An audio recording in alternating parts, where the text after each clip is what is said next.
To welcome you all in the program, I would like to invite our dean, Hašimsakis, to say a few introductory remarks. After that, we will have Ian introduce the book and give us a little bit outline of the process. And then after that, we'll be joined, Krzysztof, Sara, Hendren, and I will have a conversation with Krzysztof. And we will welcome all of you to also participate and chat with us. Tomorrow we have 2 panels in the afternoon, and all of you are invited to join us for dinner afterwards. It's going to be a big celebration. So without further ado, I would like to welcome Hašimsakis.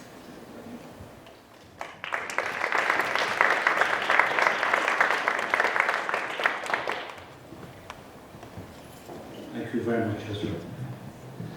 I am truly honored to introduce tonight's Interrogative Design workshop around the book and around the transformative methods and work of Krzysztof Wodiczko. And also to introduce the man himself. Krzysztof, it's very, very good to have you back again. My name is Hašimsakis. I am a Lebanese architect, faculty here at MIT, and currently I serve as the Dean of the School of Architecture at Garnet. I may be Lebanese by descent, but I confess that I am actually Polish by ascent, maybe by inspiration. For one, the reason I became an architect is because I grew up in a beautiful little house designed by a modernist Polish architect, Karol Shire, who emigrated to Lebanon during the Second World War. Together with his partner Wojtek Adib. Wojtek is actually, by the way, the great uncle of Father Adib, who's a faculty member here at the media. Shire went on to shape the skyline of Beirut of the 1950s and 60s with iconic buildings that really symbolized the golden years of Beirut. But these buildings were stripped of gold, actually. They were stripped bare. Forms that really represented the possibilities of habitation, not program. And in every building, it seemed like Shire had left a space between life and architecture, and along the way he made both architecture and life better, happier. It was a very different modernism that Shire introduced, different than the prevalent high modernism of the Bauhaus and of the French schools. He proposed undetermined spaces activated by their inhabitants. You can imagine that as a child growing up in his house, the way I used the room gave it function, not the other way around. And the way I moved created circulation. You can also understand why I decided to become an architect at the age of 3. Fast forward, while studying architecture, I was also involved in experimental theater and encountered the work of another great Polish immigrant and mine, Jerzy Kotowski, the father of pro theater. Someone who also stripped theater, in this case, bare of any excesses other than acting, other than performance, and interacting with the audience. Reinventing theater as a laboratory, which in itself reinvented the voice and the body. Kotowski has not only shaped the future of theater, but his work, as you all well know, also inspired the whole Arctic Opera movement, which till today is very influential in the field.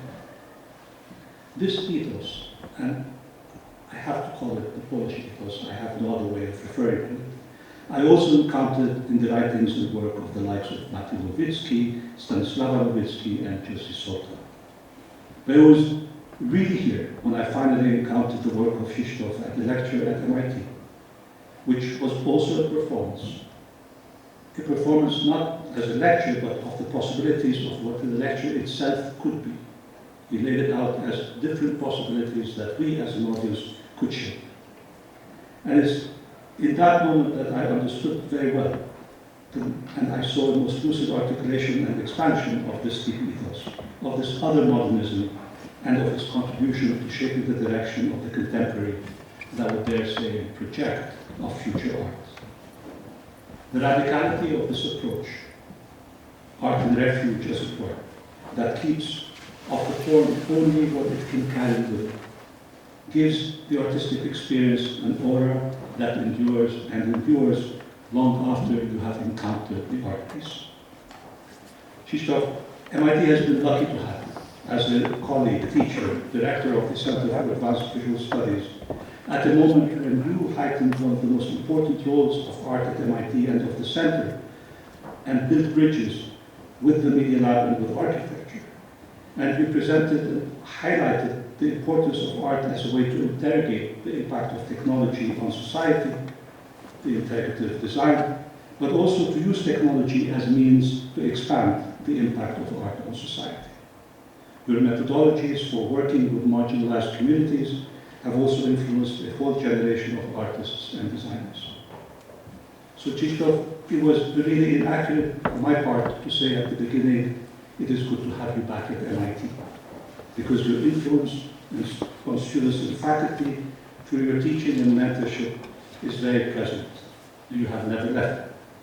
So here we are all together to simply acknowledge and to celebrate that you are still very much here with us.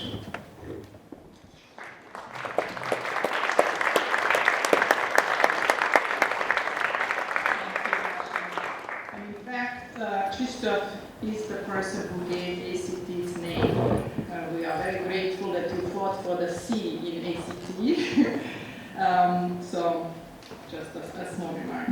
So before we get to you, we will have another awesome Polish person join us, Ian Wojtowicz, who worked tirelessly to bring all these amazing people together and bring all of us, it was like herding sheep, I can imagine, the whole process, and he will tell us more about it. But it's such an accomplishment, really, to do this book, to acknowledge the legacy and the mentorship of Krzysztof, but also to document generations of people working together and working and developing this methodology. So I congratulate you for this.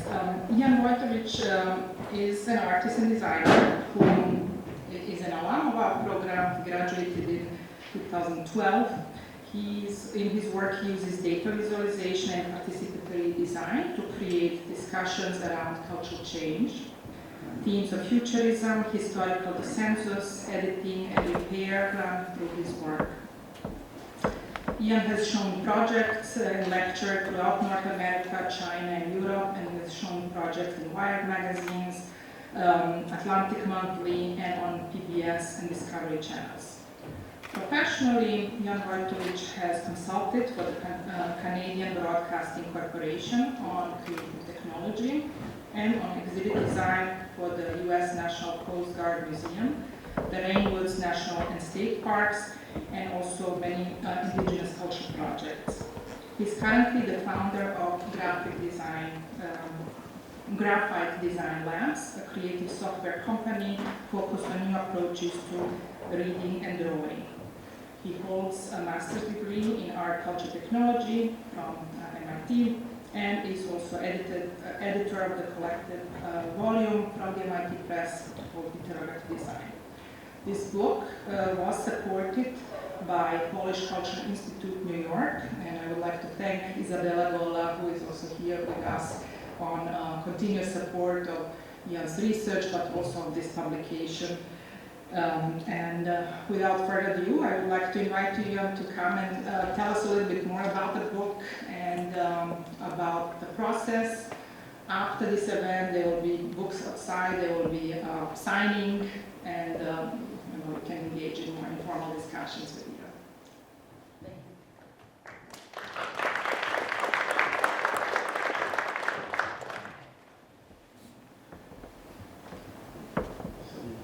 Just hit escape.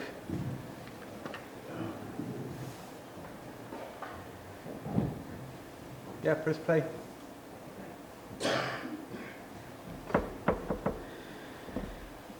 Thank you, Azra. And it's really nice to be back here at MIT. I arrived yesterday. It was lovely walking around campus, around Cambridge.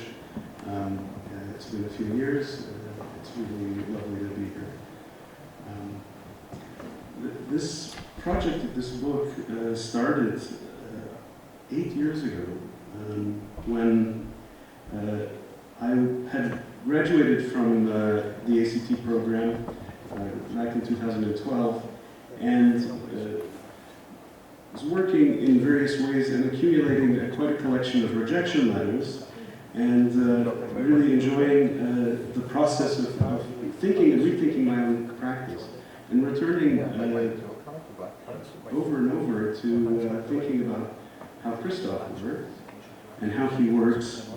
And I noticed time and time again, I was noticing that I was reading in media art circles references to interrogative design. And the idea, which was published in the mid-90s, I think 1994, and worked on before that, was still constantly being referenced. And yet very little had been written on the topic.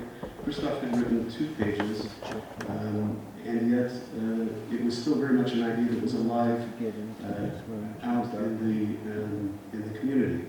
And so I emailed Krzysztof and suggested that he should write a book. And Krzysztof, in his way, his very Krzysztof style, said, well, why don't you write it? And so here I am.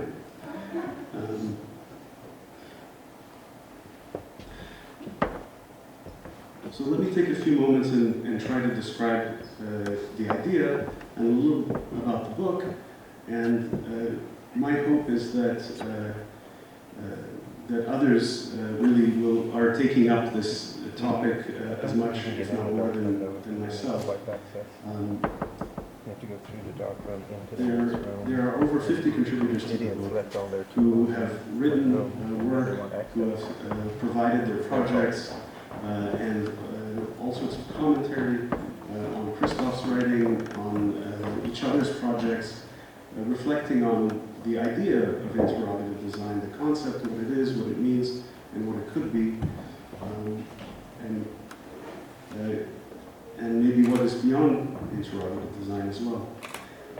The 1994 essay that Krzysztof had written in the book Critical Vehicles, it's only 2 pages, and it describes his approach to design at the time, and describes it in a variety of ways. I'm not going to summarize the essay. It's an excellent one to read and to reread, and it's at the beginning of the book. And I'll just say quickly that the book is structured so that the contributors are commenting throughout the book on the primary material. So the essay itself has commentary from a number of his colleagues and students reflecting on the idea. As part of my process trying to understand interrogative design in more depth, I structured the book into 8 thematic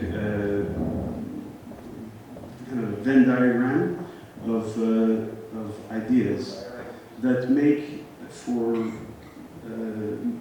interrogative design distinct from other types of design and media art, like speculative design or critical design thinking in general.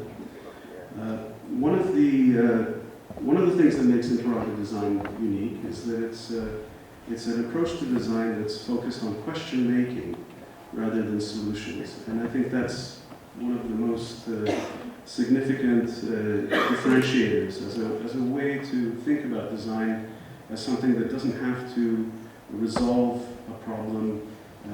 There are enough complex problems in society that don't have, that are intractable in many ways. And I think it was Riddle and Weber that wrote about kind of unsolvable social problems. And so there's room for design to be producing questions and discourse. And so that's one of the distinguishing features. Participation and participatory design is a common component of interrogative design projects. Many of these projects take place in public space, and they have a kind of theatrical, performative quality to them. Interrogative design projects are typically communication instruments that are designed objects, sometimes environments, to produce discourse between the public and operators of media and media instruments. Realism is another component of interrogative design. These projects are usually not fictions or projects that create a kind of aesthetic atmosphere so much. They're projects that are interested in documentary realities and projects that connect people in actual communication and that are very much of the present. And so thus storytelling is very important, reflecting in memory.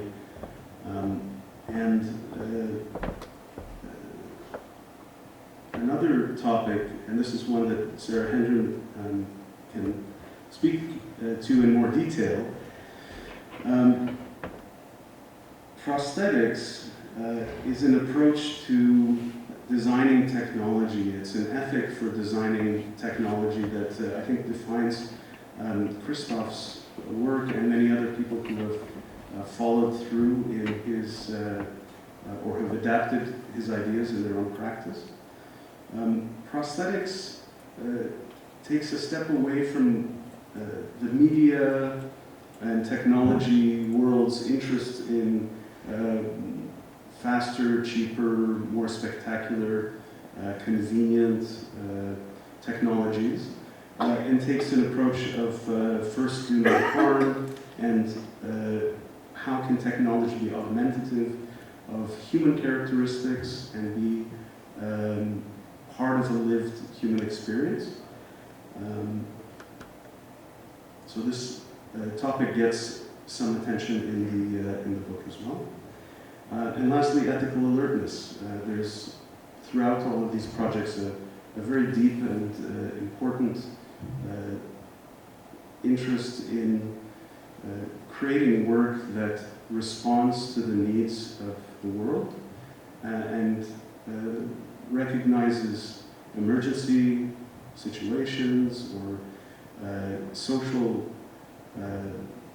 environments and issues and problems that really shouldn't exist and deserve more attention.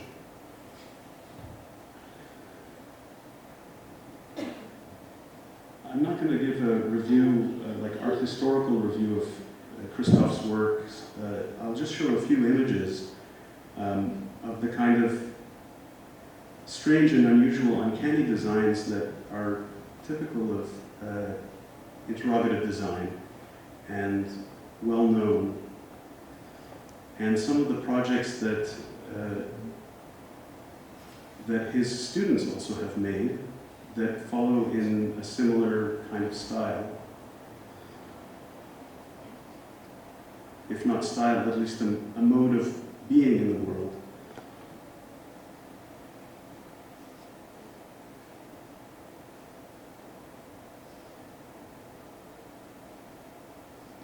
And in the book, I've interspersed both Krzysztof's and his students and peers' work as well. So I hope that the book provides a way of thinking about interrogative design in a way that's not definitive. It begins a kind of conversation about it, a way to reflect and to think what interrogative design could be and ways of thinking beyond it.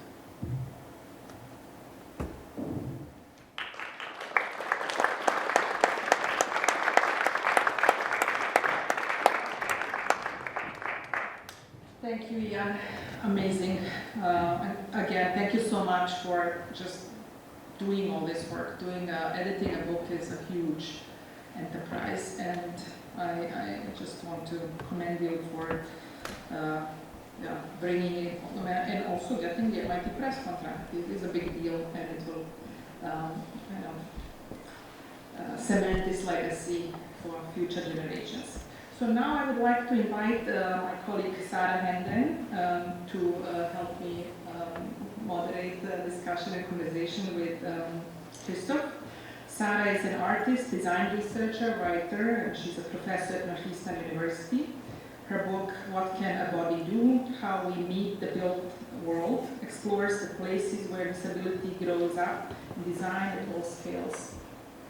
Assistive technology, furniture, architecture, urban planning, and more. This book was named one of the best books of 2020 by NPR, and also won the Science and Society Journalism Book Award in 2021. Her art and design works have been exhibited at the White House lawn under Obama presidency, then at Victoria and Albert Museum, Seoul Museum of Art, Vitra Museum, and many others. And her work is held at the permanent collections at MoMA and the Kupavut. She's been an NEH Public Scholar and a Fellow at New America, and her commentary and criticism have been published by Harper's Art, Art in America, New York Times, Washington Post, and many others. So Sarah, please join me. Where are you? Up here. And Krzysztof.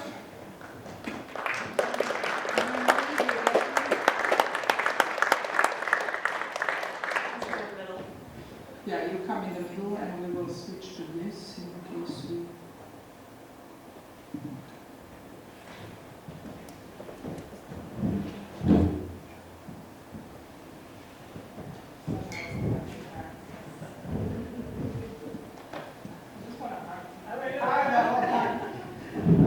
Okay.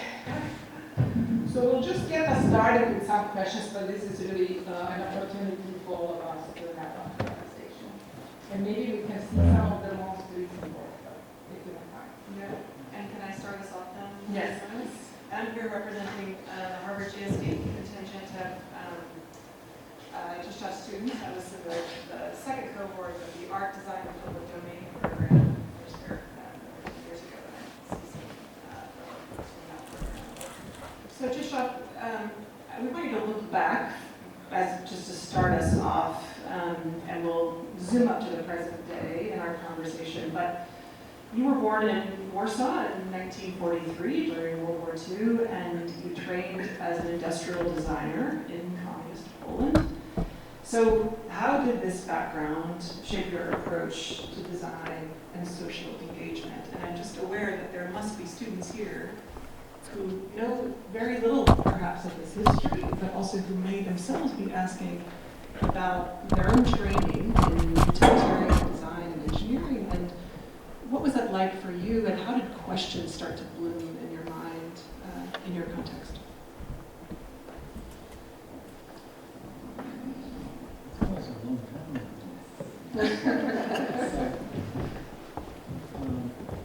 And also, it's a completely different political system in which we were operating as industrial designers. But the system was known for very lofty slogans about ameliorating or in fact creating completely new glorious conditions of life and work for working class, and also for working intelligentsia, that was called at the time. So it's a kind of brave new world that communist authorities were promising to build. So of course there was a job for intellectuals, for working intelligentsia, artists and designers in this project. However, the world didn't look this way. It was a system that produced so much of contradictory conditions to all those that were promised to people. So, as industrial designers, I was educated in Academy of Fine Arts Industrial Design program. That was in fact run by the professor of GSD, Jerzy Soltan, who was teaching one semester Harrell and 1 semester in Warsaw, an unusual case, because of the support of one member of Politburo who was very fascinated with this tradition of constructivism, productivism, and all the relation between art and design and building new society. It was without support of people like this, nothing happened. So there was a problem. But what was, it looks like design was already made by authorities. It was a state constructivism. It was all done by guidelines, by all of the rules and all of the directives that everybody's supposed to follow. So in that sense, our design job was to infiltrate the system of state industries and various coordinated systems with certain units where different branches of industry were to work together for the benefit of the people. So there was a design council in which the representatives of all of those industries were sitting, and the vice premier was the head of the design council. So all of this was like perfectly organized. At the same time, nothing really worked. So our job was to infiltrate the industries as a fifth column and try to really force the system to stand up to its own slogans. You say working class conditions, you're improving, well, let's do it. You have to coordinate work in different branches, so the things that we meet in people's life together coming produced by different industries, and we coordinate it, so that we all somehow intelligent. So that's what our job was, really. But it was almost impossible job. It was actually impossible job. It was a very romantic year of my life. And I was not the only one. There were some engineers who were also romantic. They were dying in heart attacks, trying to do all of the work so bridges will not collapse. So it's despite and against all of the nonsense of central planning, which couldn't really see anything except their own plans. And the language is completely devoted verbalization to reality. It was language they were using, the bureaucrats. So what I'm saying is that I was working in that industry daily with engineers, 200 engineers in Polish optical works, and early in the central design bureau of our electronic industry. In those places, it was quite difficult.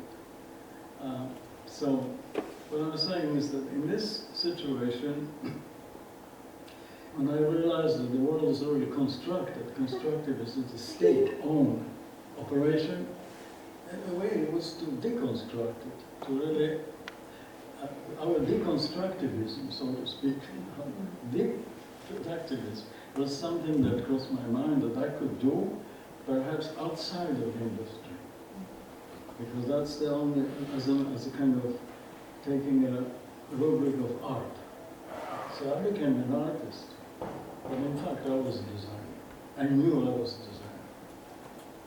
But that was the only way I could undo this, as we saw this slide of me navigating through this sonic landscape of a city, directing hands towards light, activating sensors and electroacoustic filters to really live, to undo this kind of bombardment of official propaganda, all of the things we're supposed to hear, and we couldn't say anything.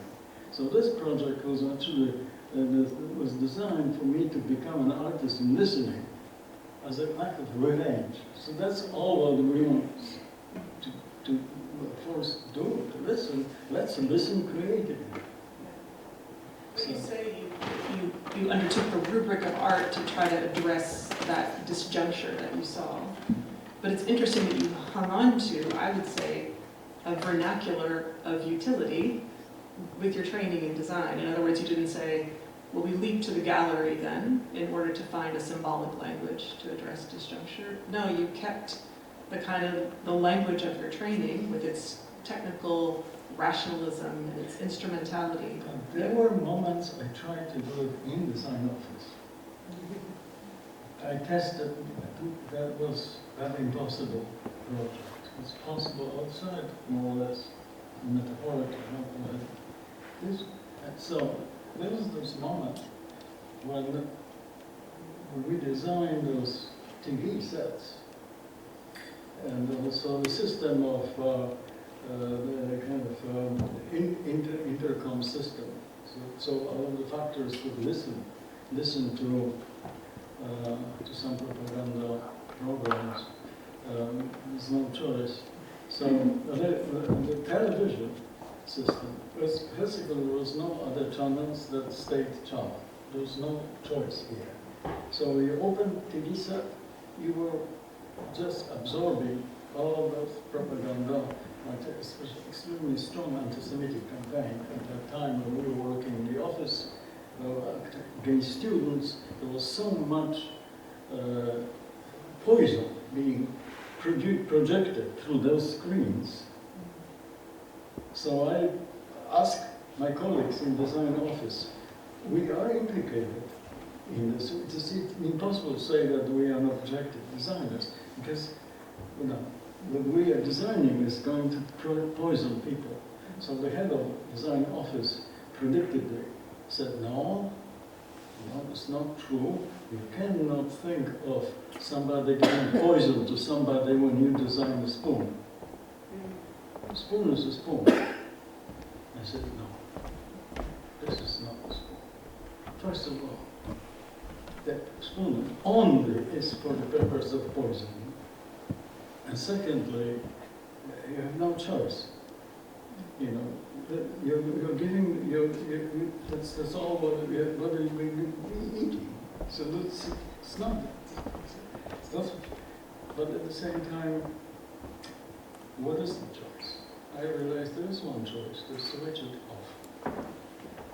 You still can switch off your TV set. It's not so bad. Yeah, because there's some torture, there's exercise by authorities against opponents. They force them to listen and see things without possibility of switching off. No, you can switch off. So what do you propose? And I say, I propose that this button, off switch button, should be the biggest one in TV set. The most prominent one. Well, of course, it didn't really work. The conversation shifted. In fact, there were microphones implanted probably in some of those telephones or walls in the design office. I'm sure it was all recorded. There was complete paranoia. What I'm saying is that the attempts to actually act within the industry this way, that attempt, I think, could be called my first idea of interrogative design. This button, off button. It didn't work, but somehow I tried to do it outside of industry as much as possible, as much as possible. And there were limits also in public space. I remember in your class we read Design for the Real World, and Victor Papanek was an influence.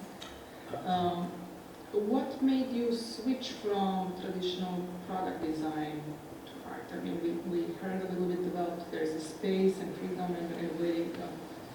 Well, the that you mentioned, it was all Bible at that time.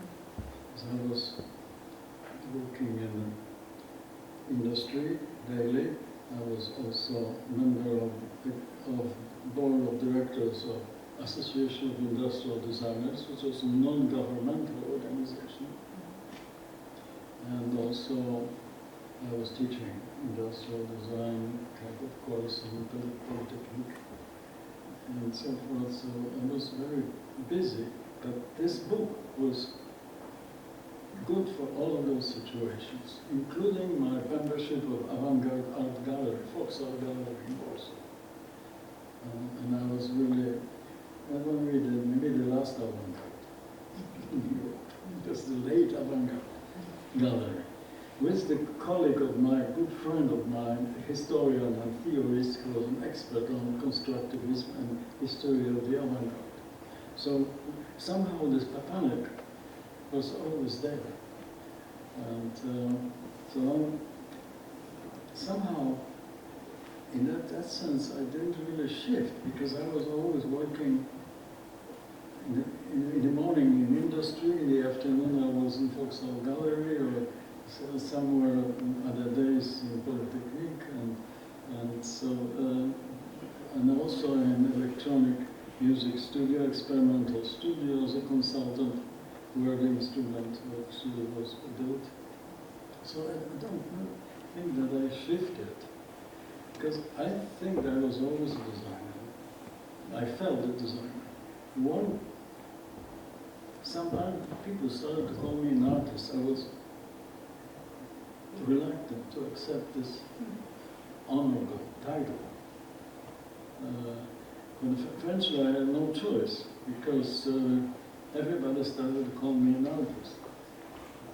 But I still, secretly, against the grain, I resisted this, and I focused on myself as a designer.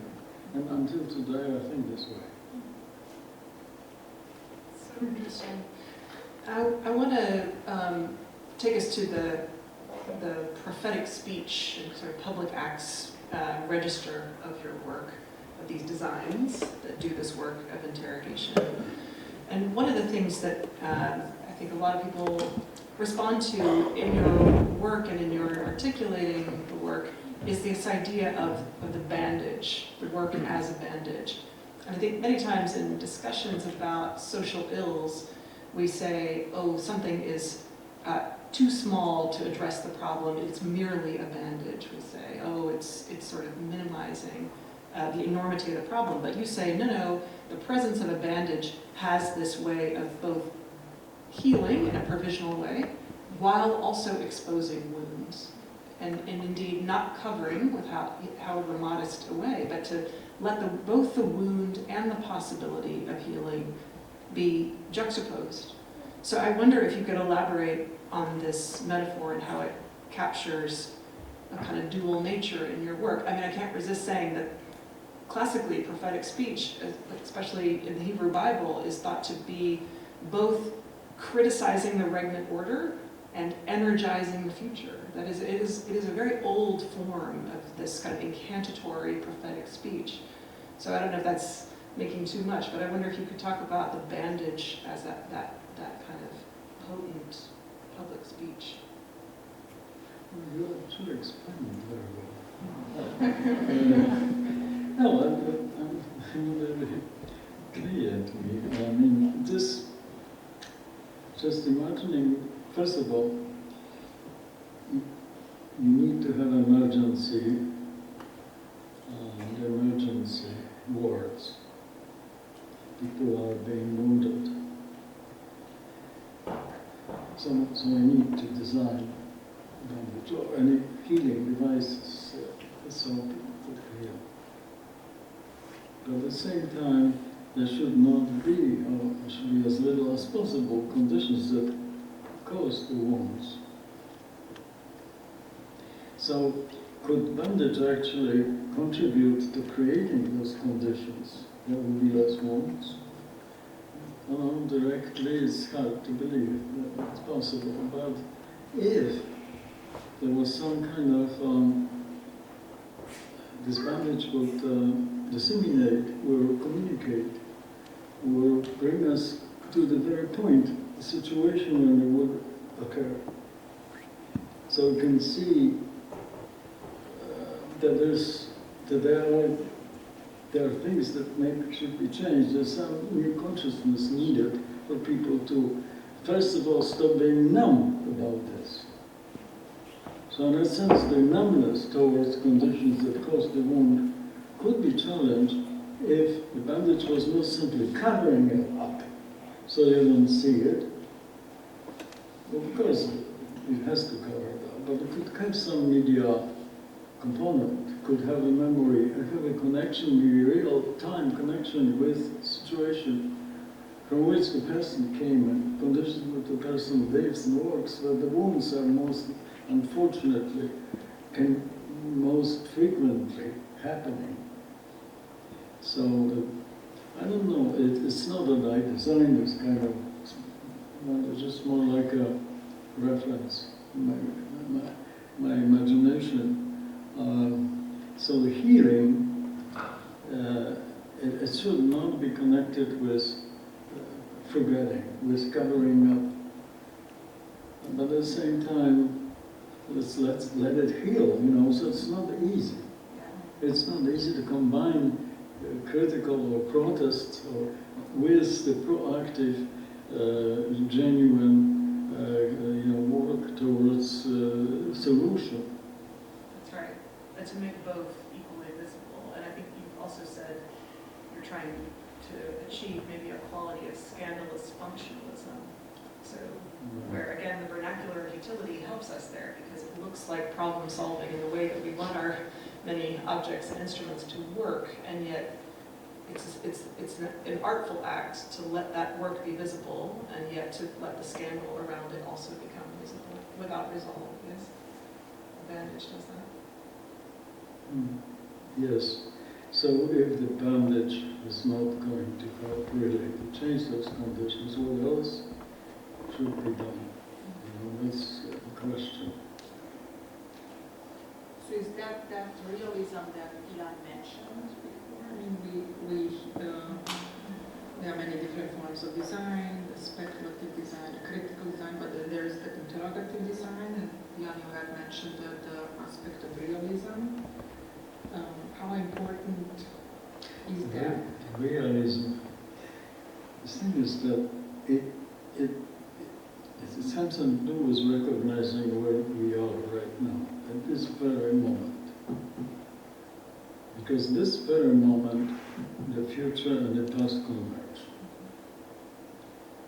Rather than immediately unleashing our fantasies of the future solutions, that cover up the situation in which we are today, I think we should focus on now, time now. That's what Walter Benjamin would like to hear. Time now, it's what he said, it's a state of emergency. The everyday moment is a state of emergency. So that means that once we are right here, there is a different kind of utopia that can be formulated. The utopia is what we call no place or good place, depending how you define utopia.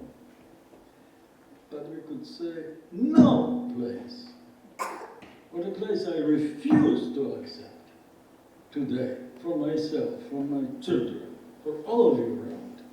So in the future there will be no place for this place. That's the utopia. That is realism. I just made it up, of course. It's not, and just the way I see it, I feel it.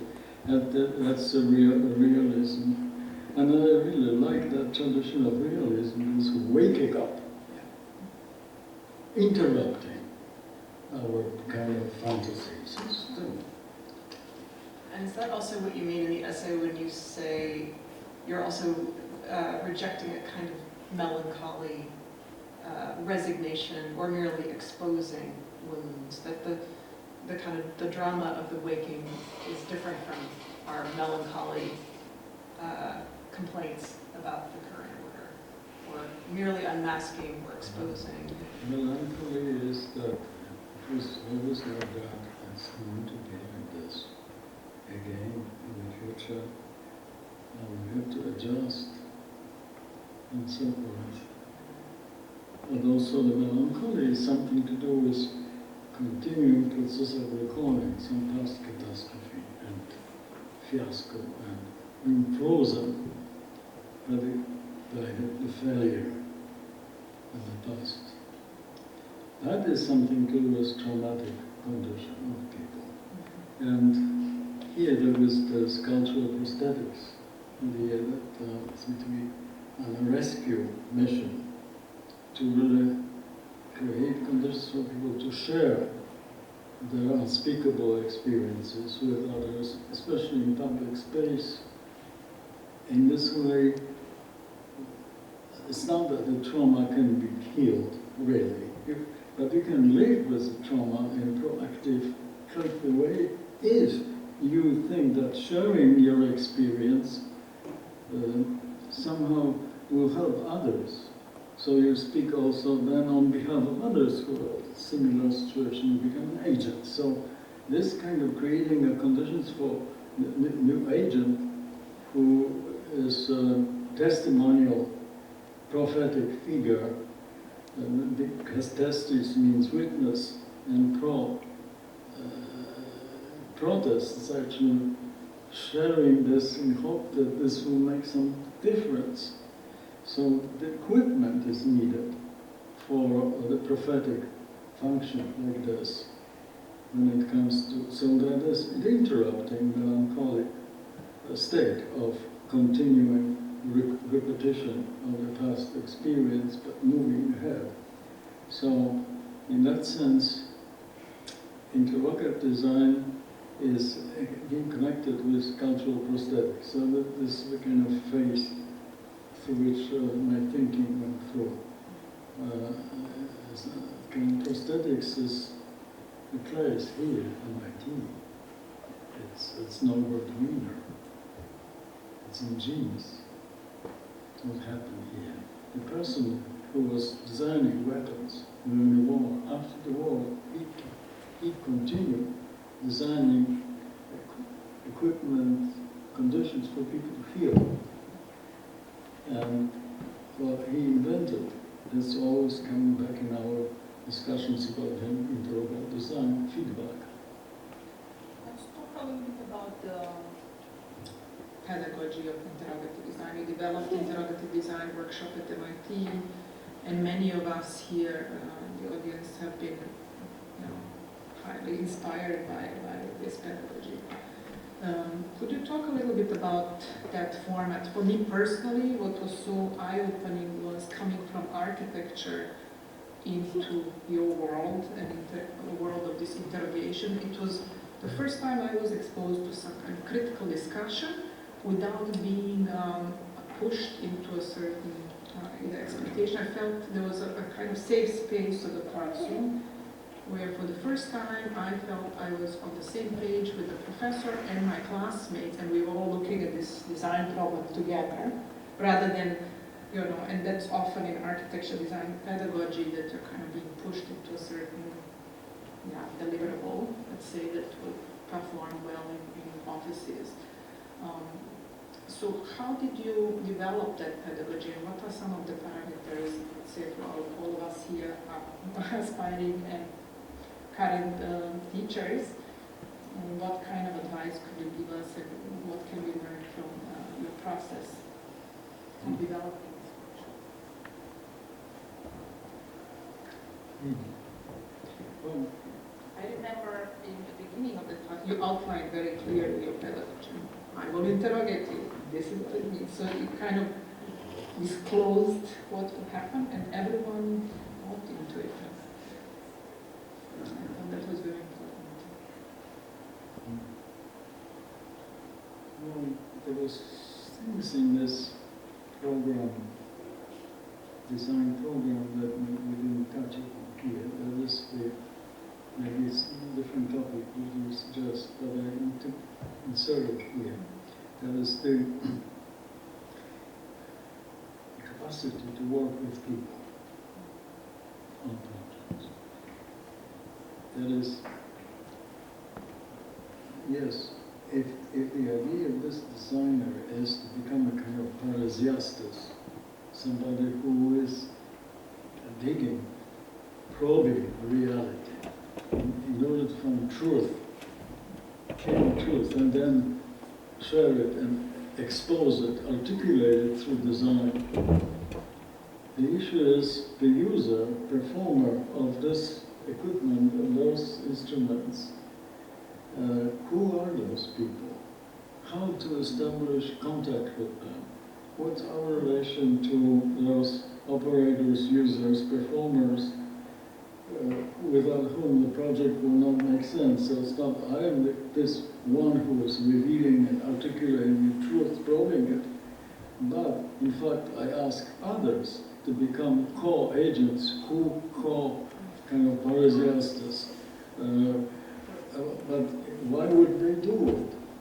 And what is the way to actually, and also how to develop design with them, not just that they will be so-called participants, but in fact they could be consultants, we could learn, listen to their experience of life, lived experience, conditions of life, and draw inspiration, information from them, and together create something that will really be rooted to those conditions and share it, convey it to the outside world, and help them to become really active members of society. And so this kind of social aspect of it is very crucial in this design. Now, when it comes to pedagogy, it seems to be similar. You have to create a situation where people who are sitting around the table, that they can bring up their experiences, their lived experiences, their feelings, search through their own past, but also see where they are now, and see what's around them, and try to figure out their mission and their job. So that discussions creates certain, in a seminar, it's called. So it's a project-based seminar. This is the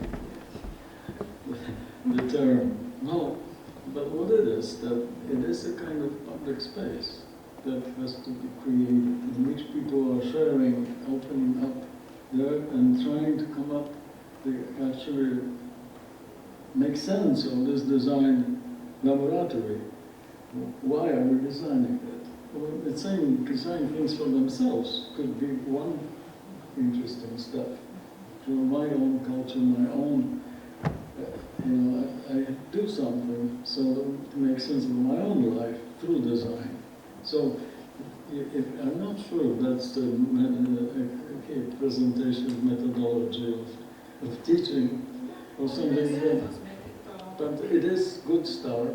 Yeah, and I remember you really, you have worked all over the world in your projects, and I think you did a really good job of helping us see that it's not a binary question between are you designing for people who are in your community and therefore you have some kind of authentic earning of permission, or on the other side you are dropping in and parachuting and designing on behalf of other people.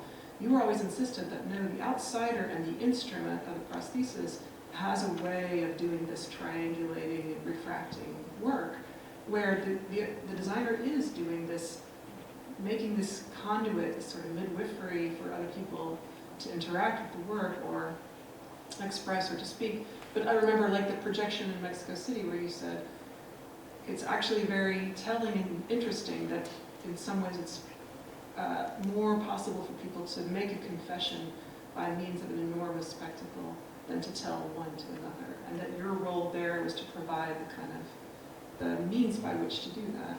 And that was very useful to me, and I find with my own students, they naturally get stuck between, have I earned the permission, or am I, bulldozing through with my design work? And you're saying there's something else, at least one more option here.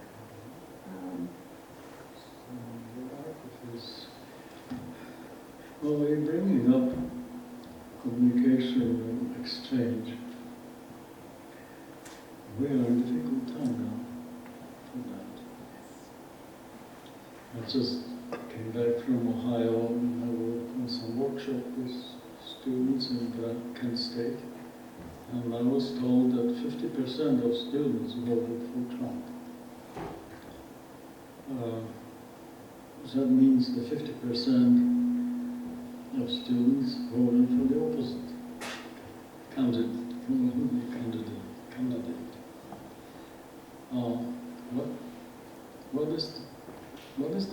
position and the role of a designer, an artist in divided society like this. I think this, I don't remember a time like this. I mean, there was during the first Trump presidency, we thought, but we thought it just would go away. But now the situation is much more clear. It's not going away on its own. It's not this and that. It's happening You everywhere. cannot just leave this country and, have it in Germany, Austria, Italy, Norway. It's everywhere. It started as Victor Borelli. Long time. So how do we remain hopeful and how do we have agency? How do we have fearless speech in times like this? I tried a few times to create something in between those divided voices positions. Not to create agreement or solution, but to extend the process of listening. So creating the process so that the people will, before they jump again and again with kind of assaulting preconceived notion, what is the other person on the other side of the barricades thinking? Let the person speak and let me listen to that person to make sure under what conditions their way of thinking, framework, developed. What is the base of it? So creating this longer process, with this, I think, let's call it dialogue. So it means that the journey of interrogative design, cultural prosthetics, actually is leading right now towards dialogue projects. Because what is the most neglected, something that needs to be revived and pushed forward, is that dialogue that is gone. And some people with whom I spoke, who are actually part of the project, they do say, I remember the time we could have a difficult but quite interesting conversations within the family, that we could actually elaborate a thing, and now it's gone. So there's a major loss for the democratic process, for actually our thinking. So what is the role of a designer and artist? Well, I tried one point, it was just before the epidemics. It was this project in the gallery situation. Galleries are kind of public spaces as well, especially if you bring me public issues, they will become public space. So this was based on actually replicating a very large scale, not the full scale, the large scale of the sculptures of Abraham Lincoln, with the same Abraham Lincoln twice, facing two Abraham Lincolns facing each other and speaking to each other through the way of projection mapping technique.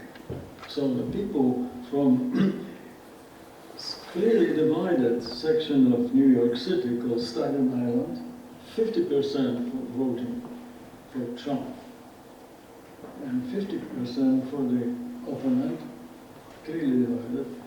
We rented the studio in the middle, recording studio, and these volunteers, sometimes members of the same family, they will come and speak. Then it was recorded what they were saying in video. The other party will come, would review the recording, stop it, and say, wait a second, I want to say something.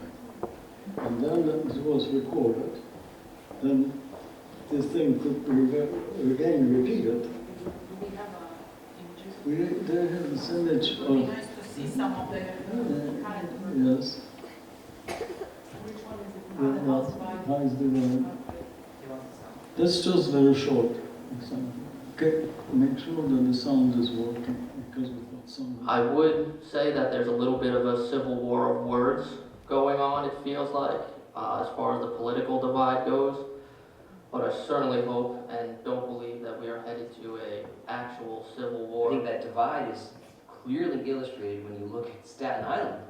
You look at a voting map of Staten Island, North Shore almost always votes blue, South Shore almost always votes red. So that divide is clear, and it's tough to say if we are on the same team. So we've known each other 15 years now.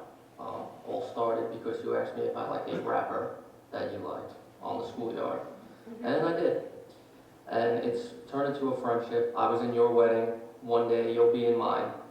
And we've never let these differences in thought stop the respect and love behind our There's an friendship. appreciation of the opposite perspective, to say, okay, I want to understand why you think this, why you think this way, why you believe what you believe. One of my classmates had said that his grandmother had come here illegally, and how do I feel about that? And I said I felt that she should work to become a legal citizen or go back to where she came from. Poor choice of words on my part. And I remember being called a racist right there. It was because you phrased it like that that you were called a racist, not because that you want a wall on the border. Over the last decade, being called a racist has become nothing. It's become a buzzword of that I hear all the time because I disagree with somebody and it's immediately racist and it doesn't even affect me anymore. But at that time, when I was only 15 years old, it was shocking. It was something that I wanted to know. Why? Why do you think I'm a racist? You don't know I me. think because you have friends who don't call you that, because you have friends who know your point of view and don't say you're a racist or you're a sexist, that's why you wouldn't double down. But I think there are people who exist in these kind of echo chambers who don't have any friends with ideas that are different from their own, who it's a whole other team that's calling them racist and sexist. And and then they say, you know what, yeah, if that's what that other side wants me to be, I'll become that. But because you don't exist in that echo chamber, I don't think you would ever take on any of those monikers.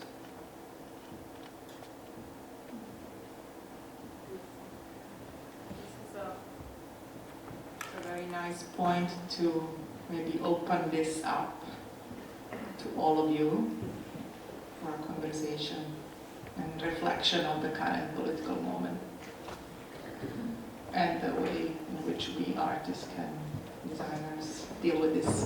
Do we have a microphone that could circulate? Because we have a hand right here.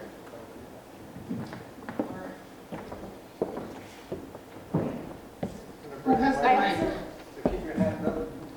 Oh yeah, I can, Was it my colleague Kara?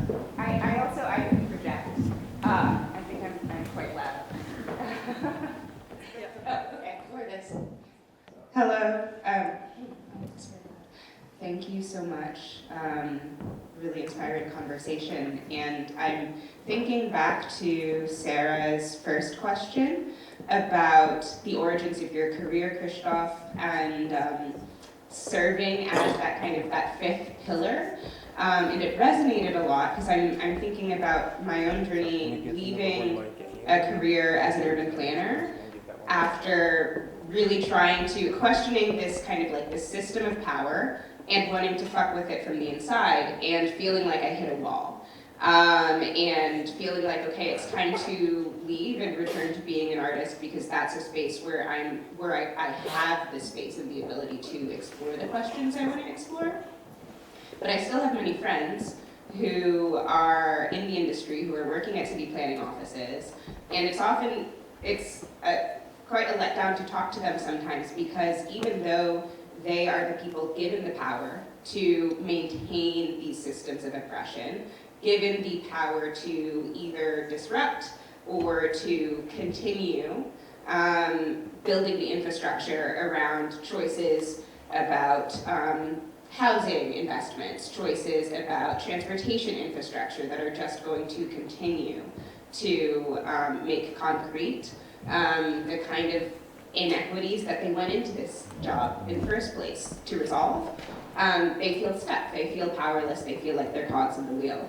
And so I was really struck by something you said earlier. You said, you know, it's a kind of like leaving and being an artist. I don't know if I'm quoting you correctly. Is like, it's an act of revenge. And that resonates a lot, but I also question myself, and I think I get questioned a lot by colleagues about, you know, how do you think that the work that you're doing is going to infiltrate those bureaucratic systems when you are no longer inside of them?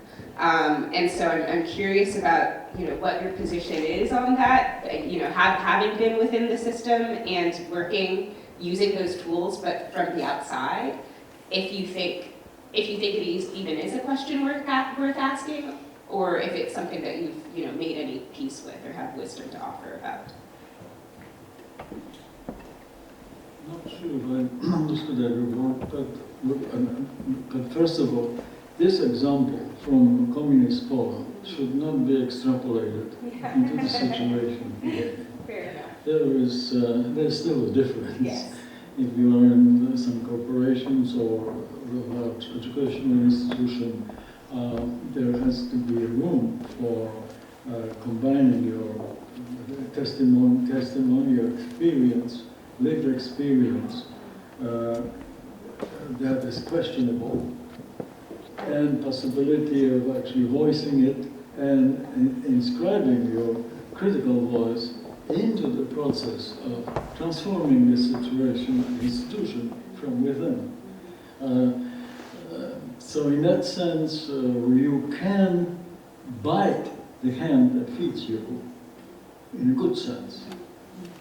And that the question is to know how much you can do it. Yes, I mean, so you won't, your head won't be total, so to speak. No, it's a parasiastic game, you know, like with Diogenes, you know, with Alexander the Great. You try and see, I mean, you don't want to lose a job, but you still, it's a valuable member of the institution of the community, the community's stretch work, but the group of people work together, and you're concerned about the well-being of the institution. So in fact, your critical voice is vital for the institution to move on.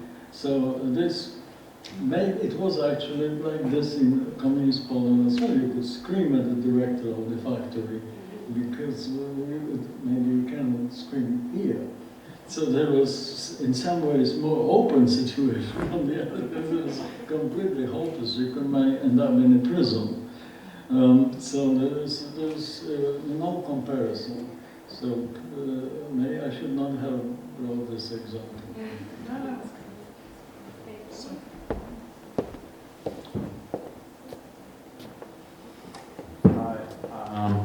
I'm wondering what the role of joy and play and delight is in interrogative design. Thank you. A role of joy and play. Sense of humor, very important. And when you, especially working with people who wish to be part of it, I don't like the word participants. I spoke with Claire Bishop recently, and I said I don't like this word participant, but we don't have any other words, so let's use it, but understand. But in fact, those people, I call them actually partners, or partners with us rather than participants. In order for them to be partners, you have to establish some sense of way of speaking about their experiences. And it's interesting to learn their sense of humor, the most existential sense of humor. It's very important because I think that your design should learn sense of humor. Your design should have a sense of humor, in a Brechtian way, of course. So, I cry, you laugh. I laugh, you cry. Well, the kind of existential conditions can be, you can grasp this with sense of humor. But the thing is that homeless vehicle, I think it has a sense of humor. It's first of all, it's uncanny, because it looks like a monstrosity, like something completely out of space. At the same time, it's made of things familiar. So it is, that refers to your own situation, that these uncanny conditions of ourselves, our own homelessness, and it's there. So we look at this and we cry and we laugh at the same time. So that's operators, performers.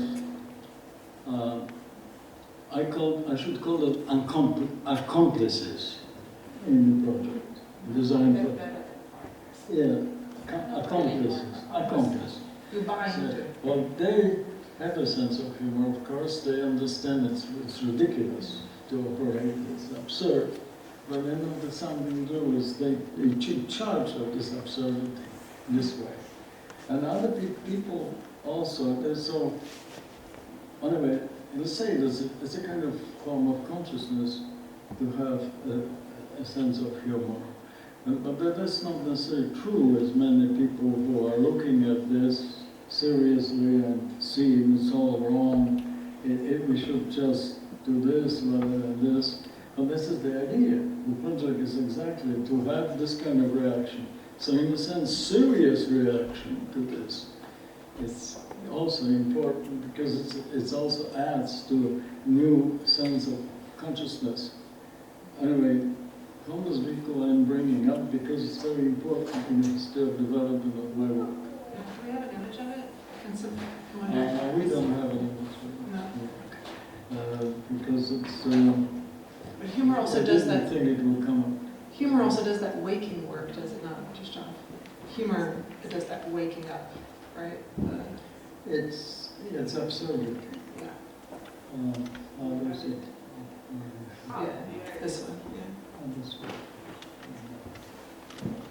I like the one in front of the trap tower. It's very,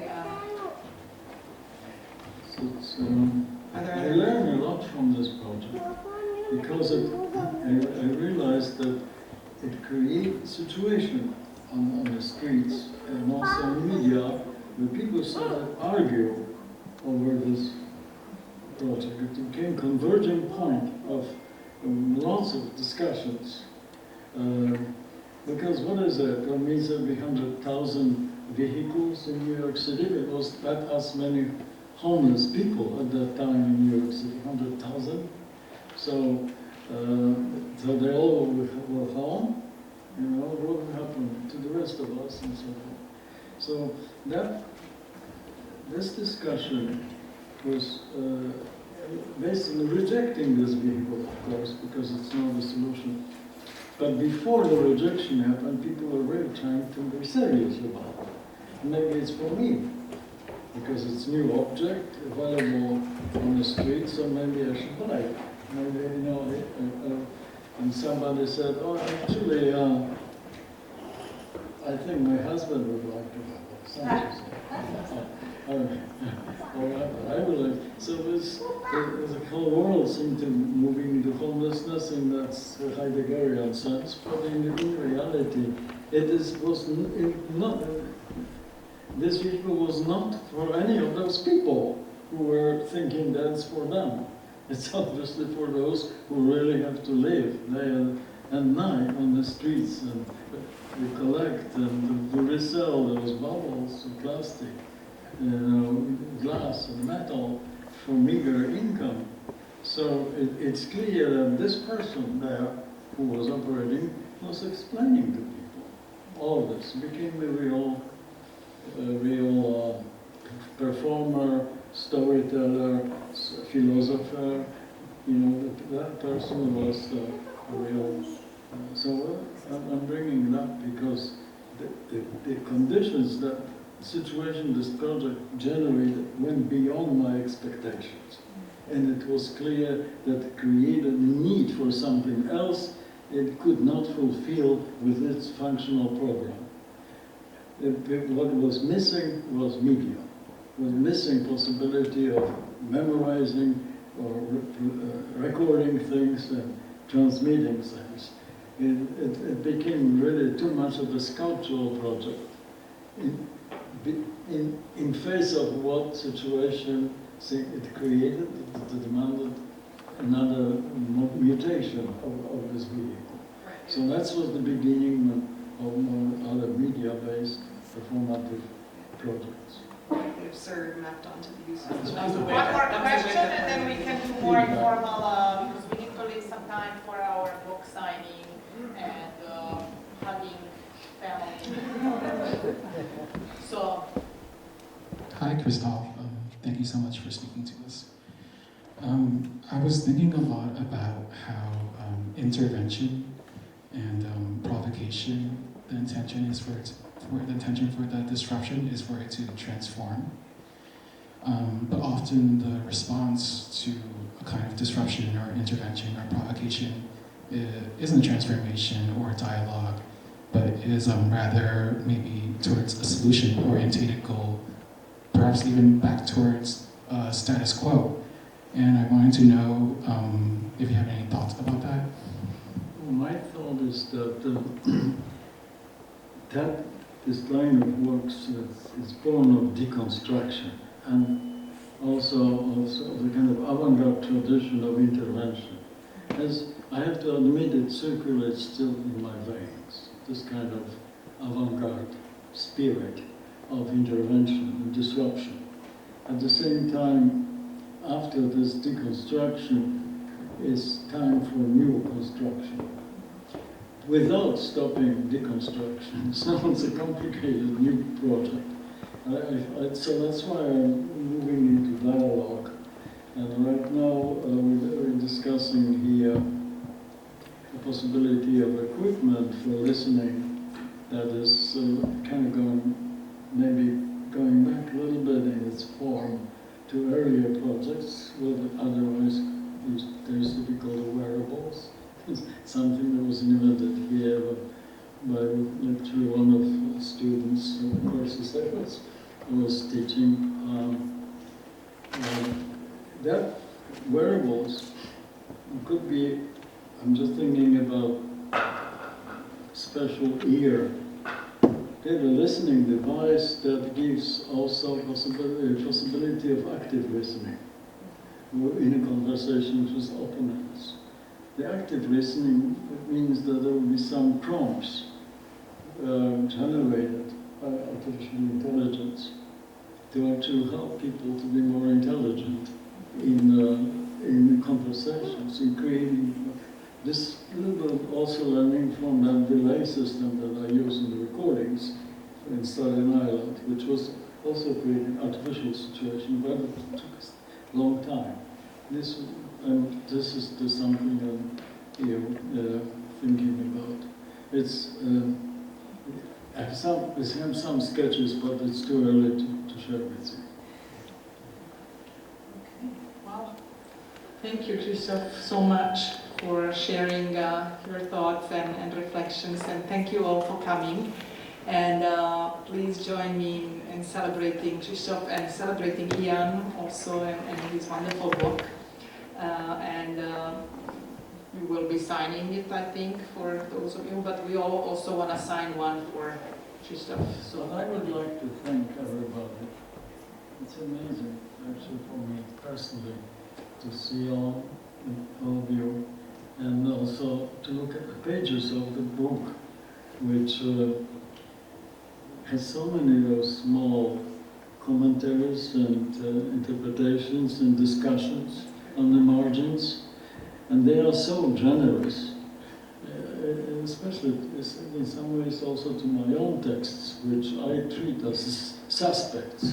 Always, when I write something and read it, I have interrogative relationship to what I write. And then I see those comments are interrogative comments, but extremely generous and warm and positive. So I have and I feel very similar now seeing all of you here, because I recognized faces of so many of you, and I really thank you for you coming from various places far away sometimes, like California, and joining each other. even just to see that this event could not really start easily because all of you were so happy meeting each other and discussing with it that it could just be like that. So thank you, Ian, for creating this kind of artifice, fantastic artifice. This interrogative design, your book is an interrogative design in that sense, and invites very generously that interrogation. So anyway, I just wanted to thank you and thank you for our conversation. Thank you, And Sara, Sara, for doing the thank you. secondary. It's a very special moment. Thank you.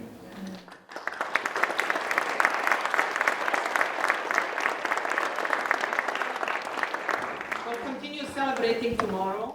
Yesterday, we started with a beautiful book launch of Ian Wojtowicz book, Interrogative Design. And it was really Ian who brought all of us together to celebrate and to share our experiences and celebrate our new effort, Wodiczko.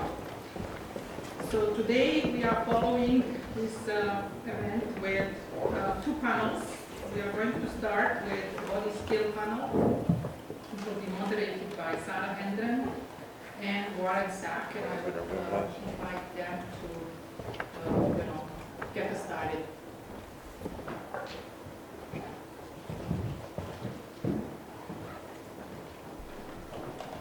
Hi, I'm Warren Sack. I'm a professor at UC Santa Cruz. I'm going to be brief in these bios. Sara and I are going to be brief in these bios. There's a beautiful website we haven't discovered that they put together for us, so more curiosity will be fulfilled by looking at the website. Our first speaker is Kelly Dobson. Our first speaker is Kelly Dobson, and she's an artist and academic specializing in digital media, machine design, and social systems. She has exhibited globally at the Vit in Rotterdam, the Millennium Museum in Beijing, at Goldsmiths College in London, and various New York City galleries like The Kitchen and IB. And she's my neighbor in Santa Cruz. So, Kelly, it's all yours.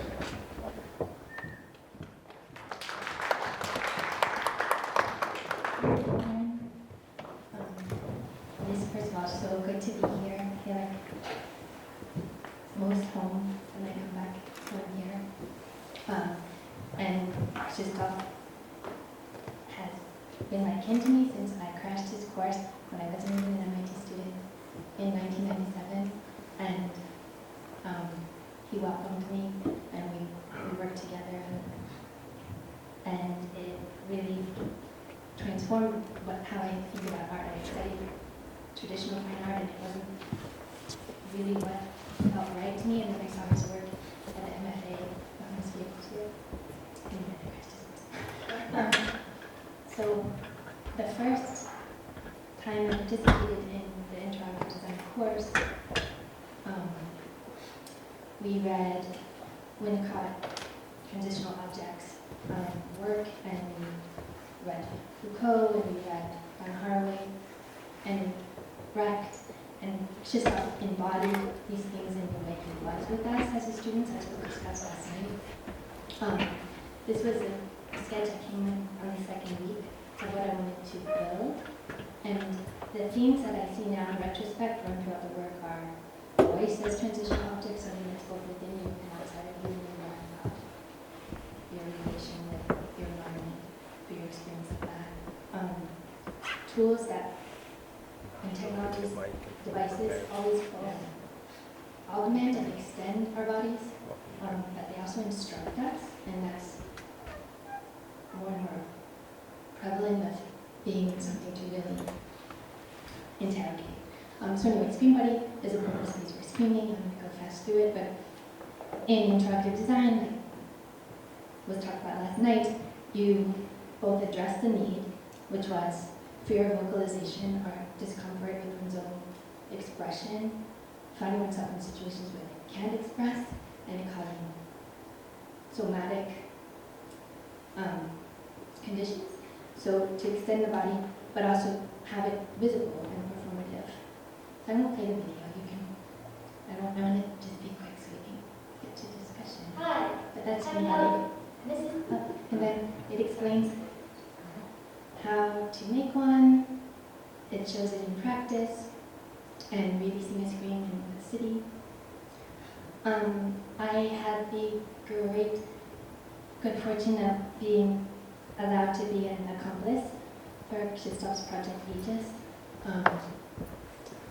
shortly after. And in this work, like Krzysztof, when words come up, themes or questions come up in your interactions in daily life that you have ambivalent, sometimes contesting responses to, two wings rise up out of your back, and you've pre-recorded, pre-sourced them with your own multiple responses to that area. And you perform what is usually hidden internal, sometimes difficult process of negotiating with yourself how you're going to deliver what is sort of enculturated to be expected, like a linear, coherent response. I learned so much that has affected me forever from working on this work between the systems. And I was thinking about machines that we find in the world. And while I was working on Screen Body, I was noticing in Boston, the Big Dig project was happening, and these massive construction machines were displacing people and all the city's rats, and people were really mad about all the noise, and I tried to go and find a somatic way, like what can we do at the site that maybe could be useful? What else are these machines doing? Machines always do the thing that we think we designed them to do, and they always do so much else. So what else are they doing? And I started doing vocal resonances with the machines and would occasion me to make body expressions outside of language and move and vocalizations that I otherwise wouldn't, and that were somehow interesting. So it was disrupting somehow psychoanalysis in the voice and touch in a way. And then I wanted to bring it closer, and domestic appliances are something that are familiar, and we think they're for everybody, and they have a correct way to use, and they do some really weird things. And they're also stand-ins for larger scale technology. So like the blender that have buttons that say polarize, whip, and your cat runs and hides, and your baby cries, but you think you're just doing something, making a smoothie, is akin in some way to other dissimulating interfaces for actions that are actually quite violent, but your interface is assuaging you to think you're doing something. So anyway, I wanted to make these machines actually have to be engaged in a semantic way. So you have to embody something about the sounds of it's a very funny video where this machine actually does vary its speed and sound based on the person.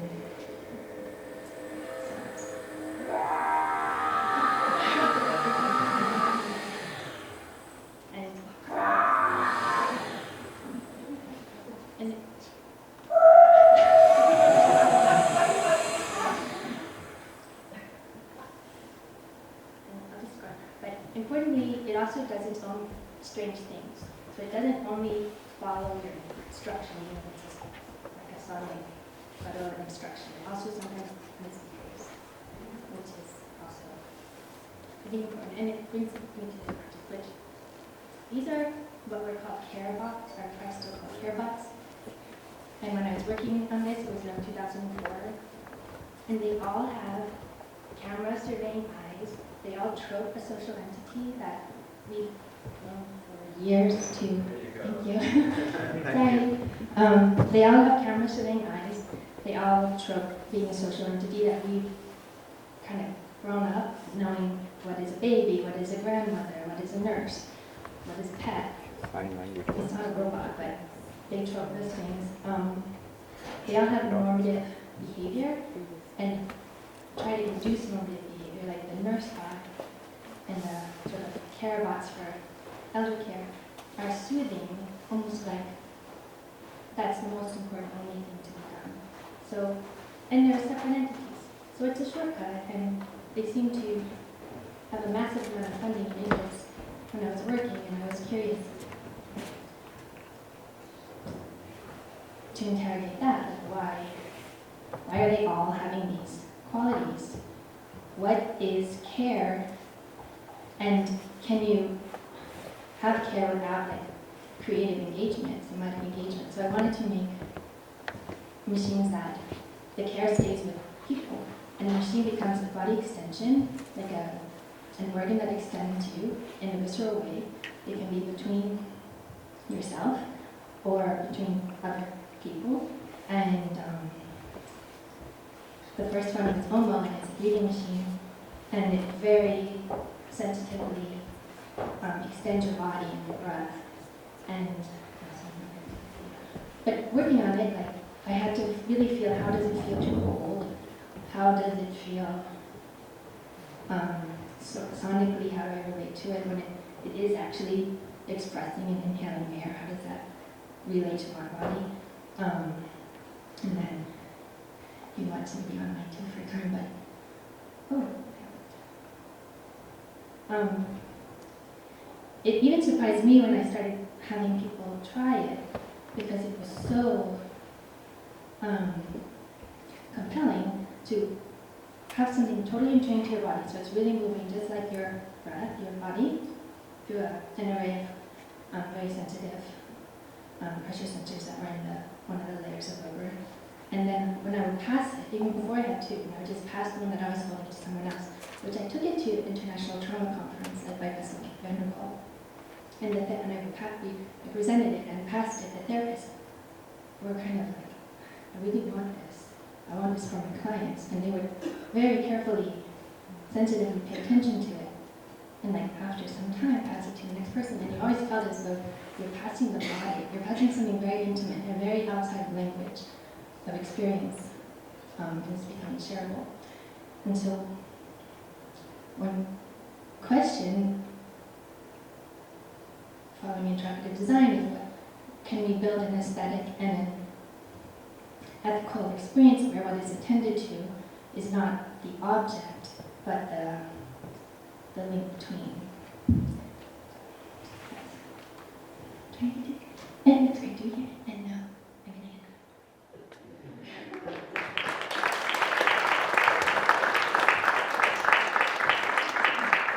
Thank you so much, Kelly. And I'll just say a couple words about Sohin Hwang, who's going to present next. Sohin Hwang explores the intersection of technology and human identity, focusing on how technological tools shape self-expression and social interaction. Her work examines props and counter-social machines that enhance user performativity with recent research centered on oxygen-related concepts. She's got an interdisciplinary background, bringing industrial design and visual art in studies from Seoul and from here at Cambridge. So come on up, Sohin. Yeah.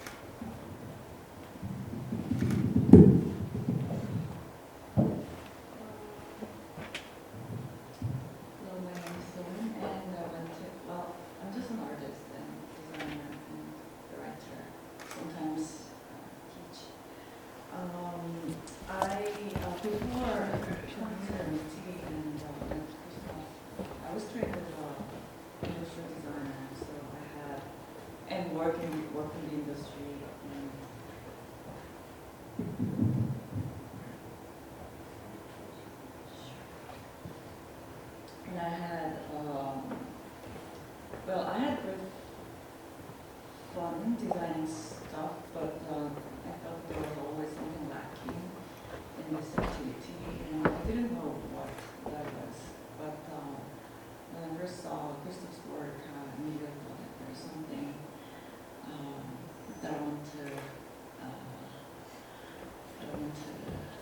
know more about Ijeoma.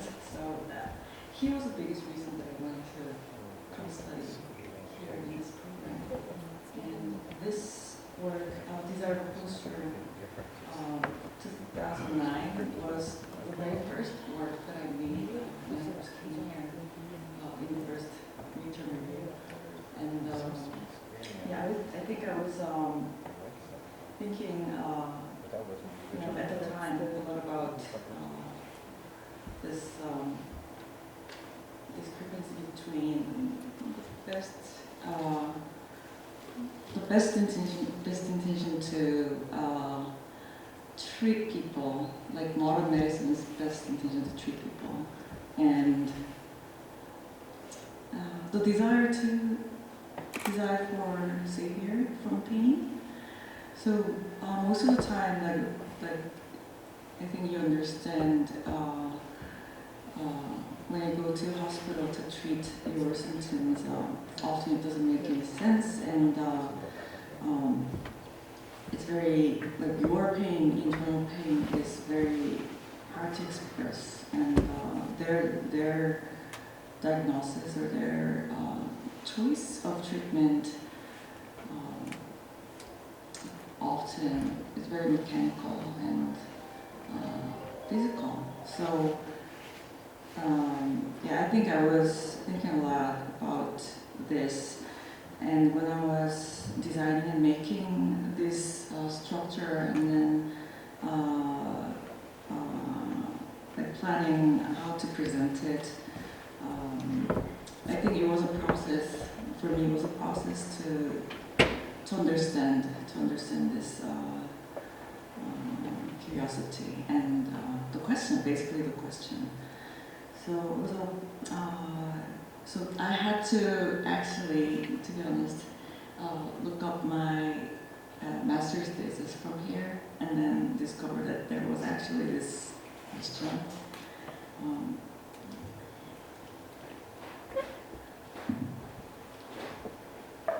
So what I did was to, for those who didn't have a chance to read the book yet, what I did was to basically implement some of the doctors, surgeons' recommendation for me to ease my pain.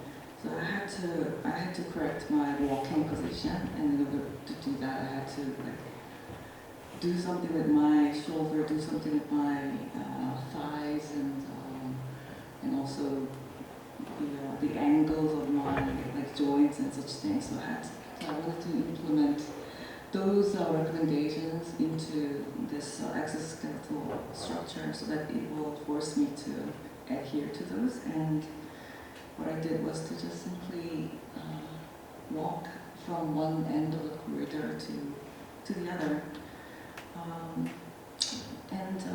What's also ironic is that whenever I run into Krzysztof, and it was also the same case, but I was always in existential crisis, and yeah, he gave me some affirmation and courage whenever it happened. So what happened in this presentation was that at the end of the corridor, it was actually very, very difficult to finish this walk. And when I reached this end, there was Krzysztof, and I was very confused and all sweaty, and it was very painful actually. But yeah, he offered me a handshake, and that was one of the very vivid memory of mine during my time at MIT. And then I continued to make similar works in a similar line, constantly questioning the things that I was experiencing in real life, and was always wanting to ask questions on. And this was my thesis argument. And I was like mostly like dealing with those like utopian promise of technology and its like between that promise and the actual harm that can or pain that can cause to human beings, and this like the choice between this ambivalence. So I thought the questioning part would be to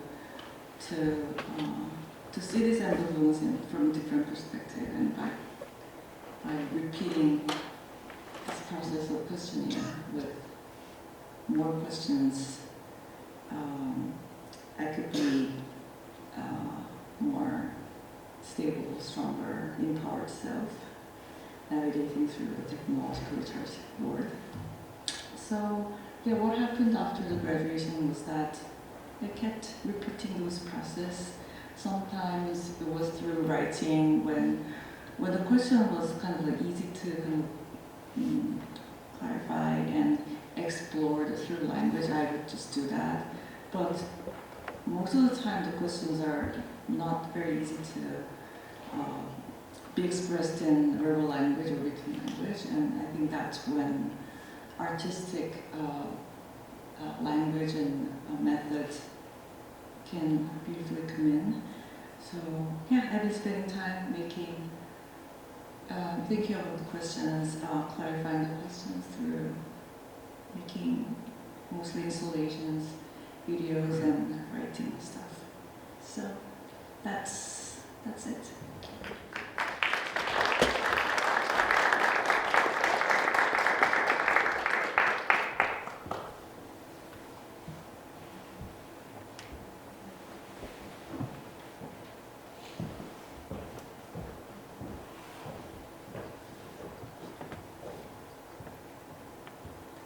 Well, Ian, in book form, has made a union for all of us, but part of the wonder of this is really getting to meet all these different generations of students. I was a student of Krzysztof's in the 90s.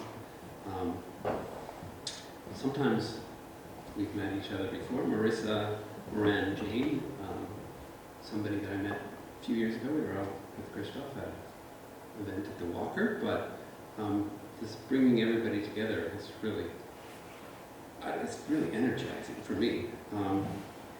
Marisa is an artist of Ecuadorian and Chinese descent, and she creates socially engaged art that explores civic spaces and play. She has shown at the Guggenheim, the MoMA, and the Venice Biennale, and has been sponsored by the NEA, the Rockefeller Foundation, and Creative Capital. And she currently directs the Integrated Design program at Parsons, and previously taught here at the ACT program.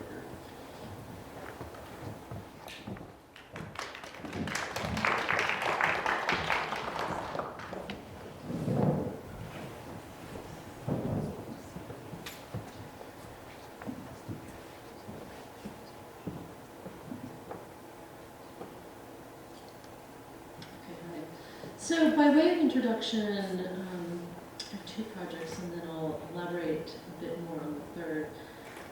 Vivo Bandido, which means story eater in English, or loosely translating, is a project that started in 2008.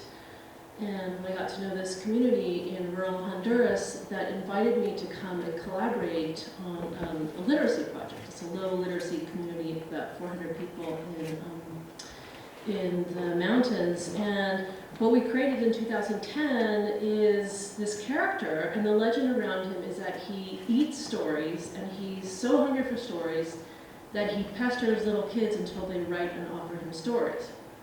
So, unbeknownst to me, the community that I was collaborating with, which is about a dozen kids and their mothers, they kept on this tradition after I left. So, I should also add that when we staged his first arrival into this small pueblo, it was really pre-cell phone, it was very remote, there wasn't any televisions, and people believed that this character was real. And somebody called the police, and the police came, and the police never come. So they really sealed the deal for them that this character was a real threat and a menace. So there was a lot of enthusiasm about the rituals of the sacrifice. They weren't offering him stories. It does not like he took away the stories. The kids simply read him the stories.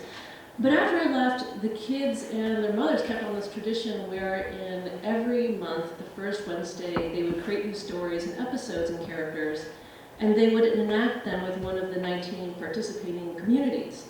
And really this has continued on for the past, well, since 2010. So it's become this living legend, and he's bigger than Santa Claus. And, you know, I was thinking about the prompt, which is body extension. Ian also mentioned this, well, like, you know, the theme of this panel is body scale. And I was thinking about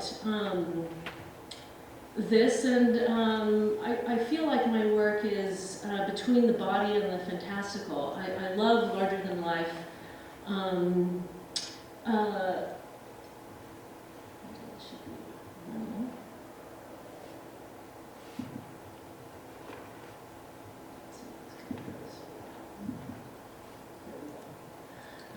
I love these fantastical creatures like Libra by Lila or the Nanny Van or the Care Force One, which, oh dear.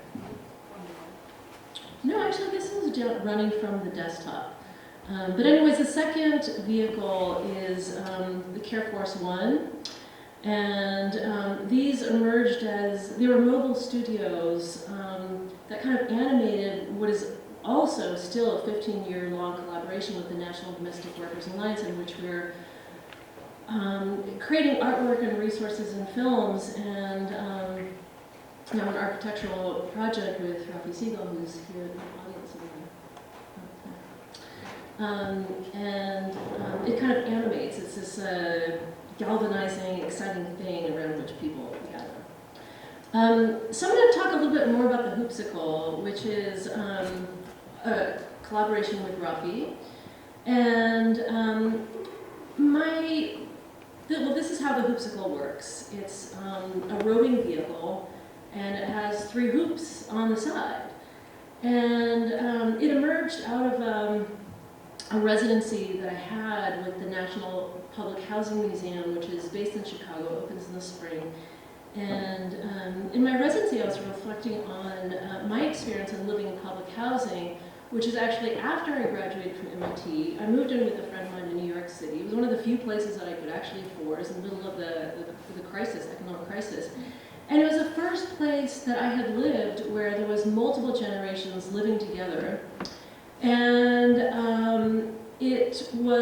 there was always kids around. And so my recollection of this place where I lived was a kind of a density, multi-generational, and the sounds of kids playing. And so I didn't know that it was public housing because it didn't align with many people's understanding about what public housing was, including myself. And I realized later that a lot of the kids that I've taught similarly don't know that they live in public housing.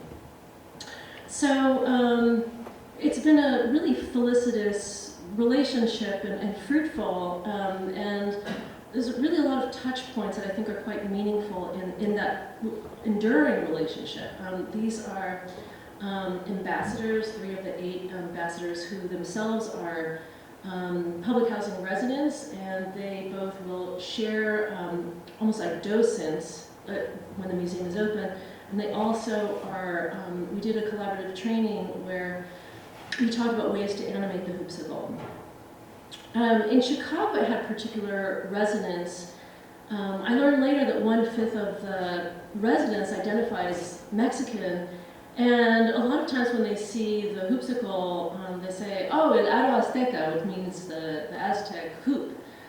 So, you know, in our project, we're riffing off the Mesoamerican vertical hoop, which you play using your hips, and you bumped it in, and it, you know, it kind of goes in from the side. So it changes the choreography and the ergonomics altogether of the project. And you've been seeing the Hoopsicle in play mode with the the rims up, but it is drivable, as we can see here from, this is Lisa Lee, and she's taking it on a ride. It's kind of irresistible, and people try to engage with it. And this is in a playtesting workshop that Rafi and I did before we built the hoopsicle. We just wanted to see what the rim did and how people engaged with it. So, you know, these two kids are about to bonk each other's balls up. There's new ways to score. We realized, well, the thing is, no one knows what the rules of the game are, so you have to collaboratively reinvent these rules. So Tiff is demonstrating this is almost too easy. So then we made up this rule that, okay, you really only seal the point if I throw it in and someone is there to catch it on the other side. Further, the collaborative component becomes pronounced. There's new kinds of virtuosities. And we also discovered, to our surprise, that it felt more accessible. The rim is the same dimension as a standard hoop, but turned on its side, it feels more inviting. So this is Miss Pat. It's been, Rafi's an architect, I'm a visual artist. It's been interesting to see this also through his eyes, in which it's really, the project is transforming an urban space and transforming an ordinary quotidian space into something that's new forms of engagement. The holes, the perforation is not only structural to let the wind pass through when you see, it'll travel to other places afterwards, but I'm also drawing on this tradition, this paper cut tradition called papier picado, in which the holes are said to let the past come through. So the holes I think of as an interface, and they're kind of portals or apertures. And so the question is, what pasts do you want to let through? Is that the case of basketball, that there's an interesting history where 2 years after it was reinvented in the United States, there was a first women's basketball team that had formed. The project we see is also celebrating street life and this the coming together and meeting in public space, but we're kind of reinventing it.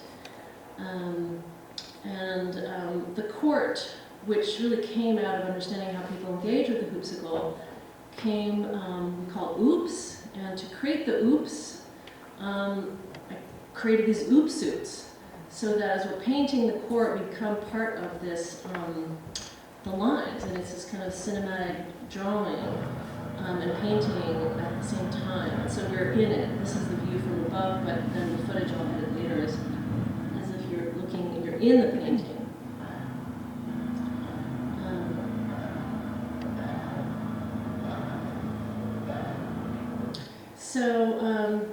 Ian, thank you again for this amazing book, so valuable. I think one of the things that really stuck out to me was that you historicized Krzysztof's idea of the inner publics, which to me was really a valuable articulation and understanding of the ways in which an inner circle then engages an outer circle.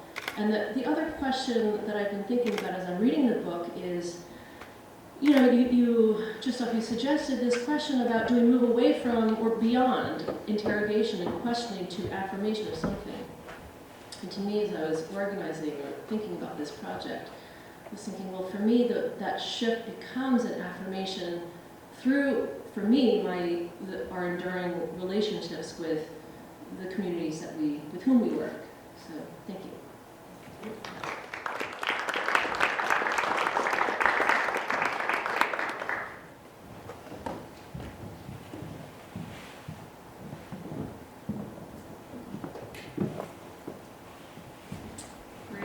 Thank you, Marisa, and glad that Rafi's here with us today. Again, so we're going to have one more presenter, Zenobia Toludi, in just a moment, after which all of us will come up here to have a little bit of discussion among ourselves and then open it to you. Glad you're here today. Again, this is the body scale themed panel, and I'm Sara Hendren. I met many of you last night here from Northeastern University, and I worked with Krzysztof at Harvard GSD, and there are a number of us here, including Zenobia Toludi, who is an architect, artist, and an associate professor of architecture at Dartmouth College.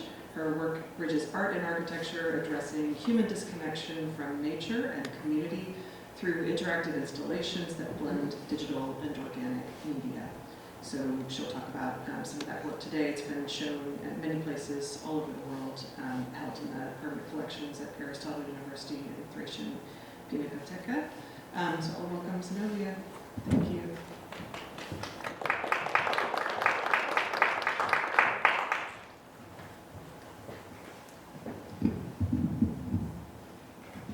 Hello, thank you.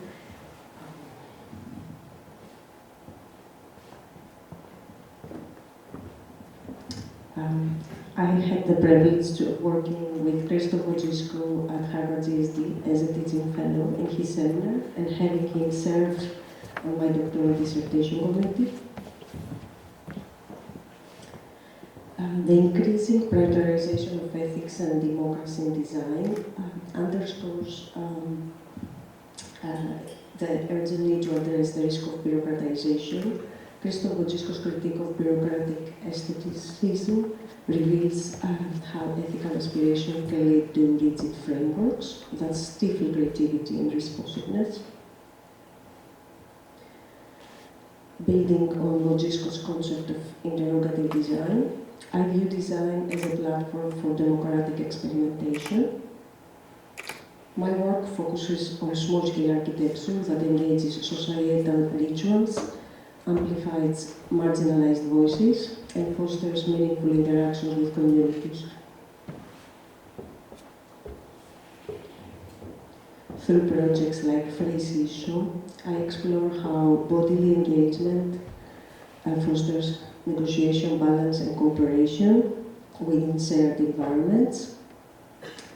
Under the bigger framework I call technologies of democratization, where architecture integrates movement, instability, and performance to challenge and reinforce civic responsibility. By linking personal experience to societal structures, these designs encourage individuals to interact, negotiate, and reshape their environments, blurring the lines between subject and object, participant and observer.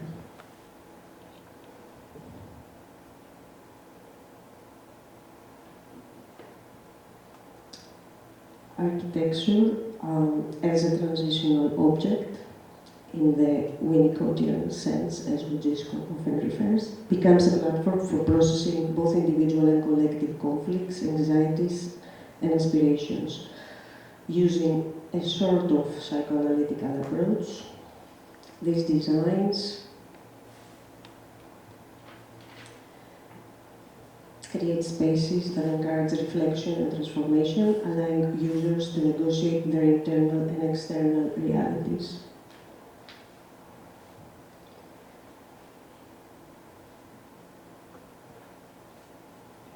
Play, when integrated with architecture, becomes a tool for social interaction and civic engagement. My projects transform public spaces into arenas for collective action. The act of play bridges social devices, encouraging participants to embrace roles as co-creators in the shared spaces of the city. Through this playful approach, the idea is to break down barriers, inspiring collaboration, creativity, and sense of agency.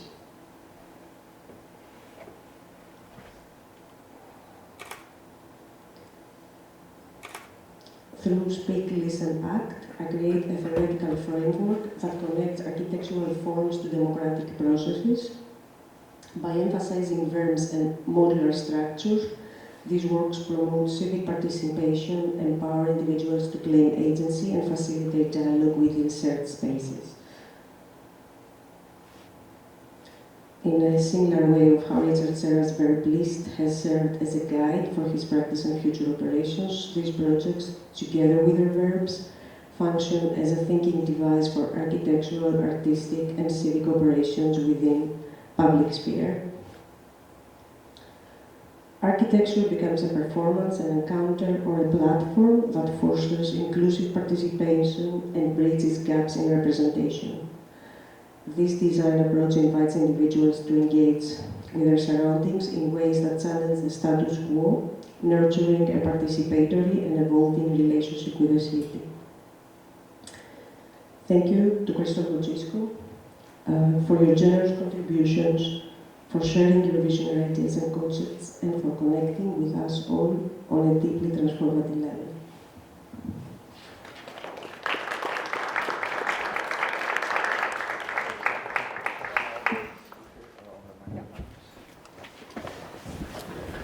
Or artifacts. So in the volume, we have a lovely essay entitled, "What is a Question?" punctuated without a question mark at the end there, by Lanny Wilson, who makes it very clear that we can ask a question without using spoken words or written words. So I don't think it's not strictly a linguistic question here, my question about questions, but my question for all of you are these really. What kind of questions are raised by your interrogative designs? And would you agree that these questions are part of a therapeutic process, or maybe even a psychoanalysis, a form of psychoanalysis?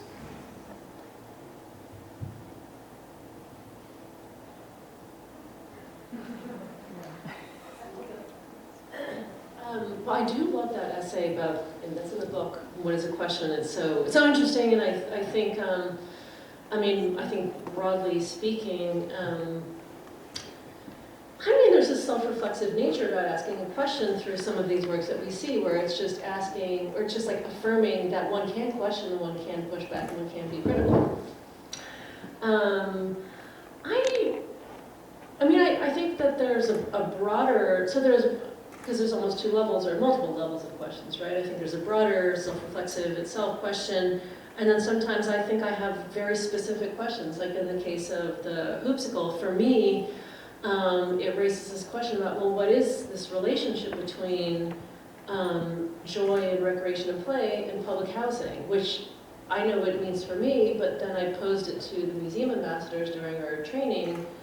They will have other stories that they bring to it. Or in the case of domestic work, the relationship with domestic workers, what is care work, and how do we relate to it, and how might structural change to the conspicuous negligence of providing those legal supports for domestic workers, how might that change? Or what would prompt literacy? What could be so exciting that you would want to read and write? It is a set of therapeutic questions. Yes? No? Sometimes they're strategic or tactical questions, and sometimes they're therapeutic. Okay. So I guess one can split up what kinds of questions is this project asking? It's a multiple pie slice, right? But I think, the therapeutic point I also question, because it's very much for me as it is for the participants.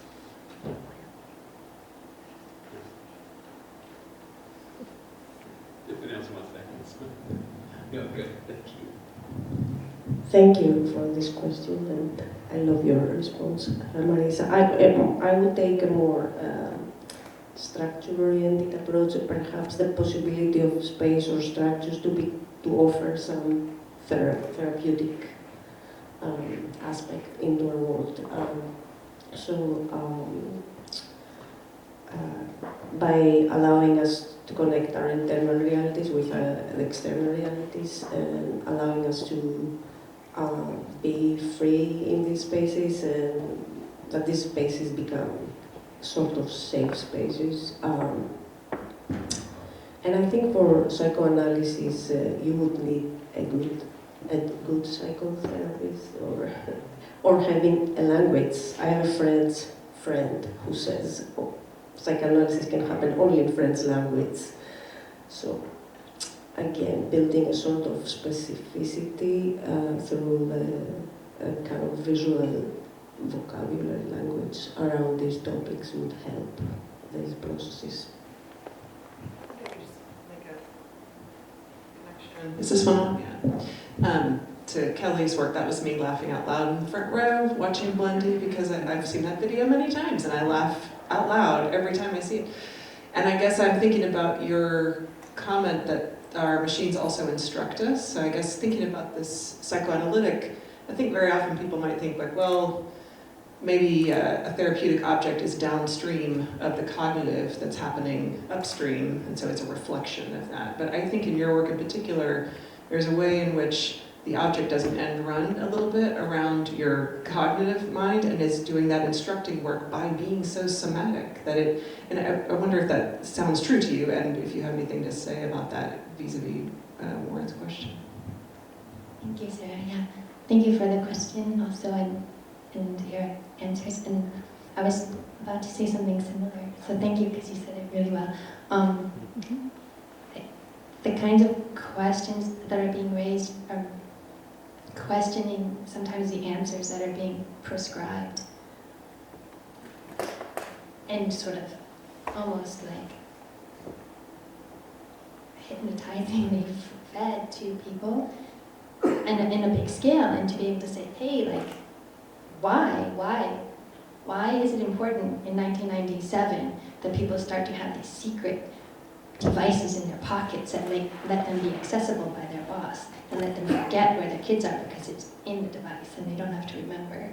And why is that what's important, and we need everyone to have that when there are other, seeming to most of us, much more pressing needs? So what are those? Why are we being given these other things?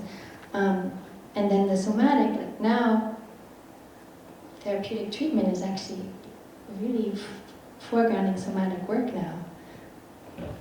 And it'll evolve again in the future, but right now, we've come to a place where language, 20 years of psychotherapy won't get to what a week of movement therapy will get a body to release and make accessible and workable.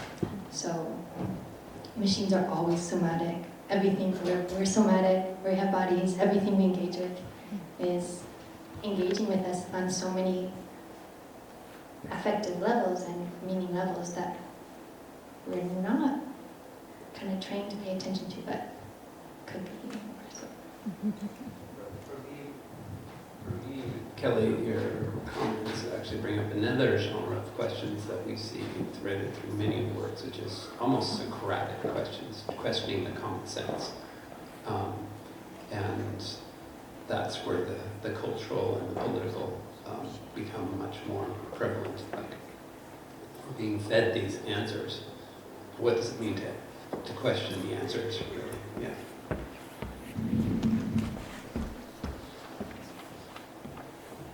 Just to add to the question of what kind of questions that we can ask, I think I'm mostly concerned with socio-technical structure, networks of it surrounding us, and its collagenous sparks with the human subject. So I guess I'm very often inspired by like social theoretical, political theoretical questions, but always try to start from myself and the immediate, the people in my immediate vicinities. So always try to start from that. And about the therapeutic effect of the work, I wasn't certainly thinking about that, although I was, when I was making Desirable Poster, I put that intention of making the structure, saying that it was based on doctor's recommendation to do this and that, but it was certainly an ironic one. And at the end, what I wanted to show was this rigid mechanical structure and the suffering organic self captured by this structure. So by doing that, I think I was more, rather than making it to be truly therapeutic, I was trying to maybe see the suspicion to the people who are witnessing it, what we have in the society, in the modern society, and we are.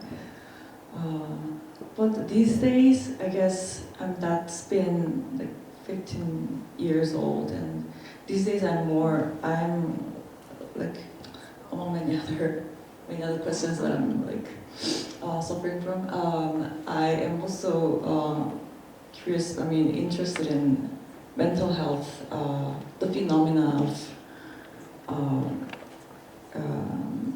depression and anxiety in the current society, and I think I'm very, very open to, very, very curious of the therapeutic process of my to-be future works as well.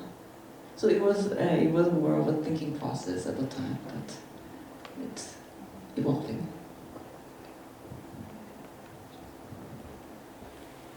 Marisa, when Morán was making the connection between the therapeutic and the cultural, I was thinking about Biblio Bandido and thinking about the viscerality of eating stories and the way that does this really wonderful intervention into all of the kind of paternalist encouragement of literacy and stories and stuff that we see in programs for children, by both having the Bandido, and you've said there's this kind of, a valence of menace and this question about and the kind of treating children seriously and saying, no, this figure actually needs this for sustenance, but also eating has that kind of, it's between funny and a little bit menacing, but that's what children love, right? That sense of the real and the suspense and the adventure. So I guess, do you have anything else that you can say about just the way that you both try to make a cultural intervention in terms of thinking about stories, the inheritance of stories, the passing on of stories, the writing of new stories, but then funneled through this body that appears and does something very bodily with the textual? It's really interesting. I mean, I think,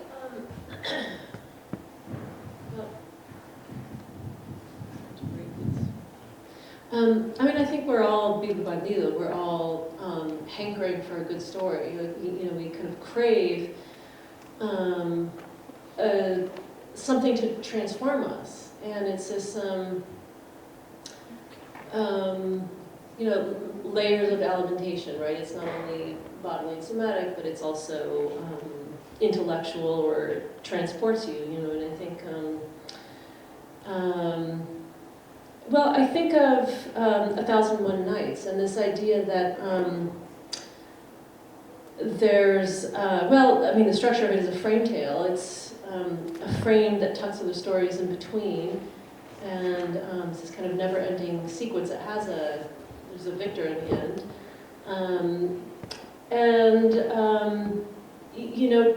To crave the story, I'm going to draw the connection also with this idea of the witness that is a prominent theme in your work, Krzysztof, and some of the other works in the book, where there's this mutually transformative experience, whether it's the narrator or the orator or the listener. So I think to crave a story is to be transformed, but then there's also this recurrent, alongside it, of course, is this the hungry listening.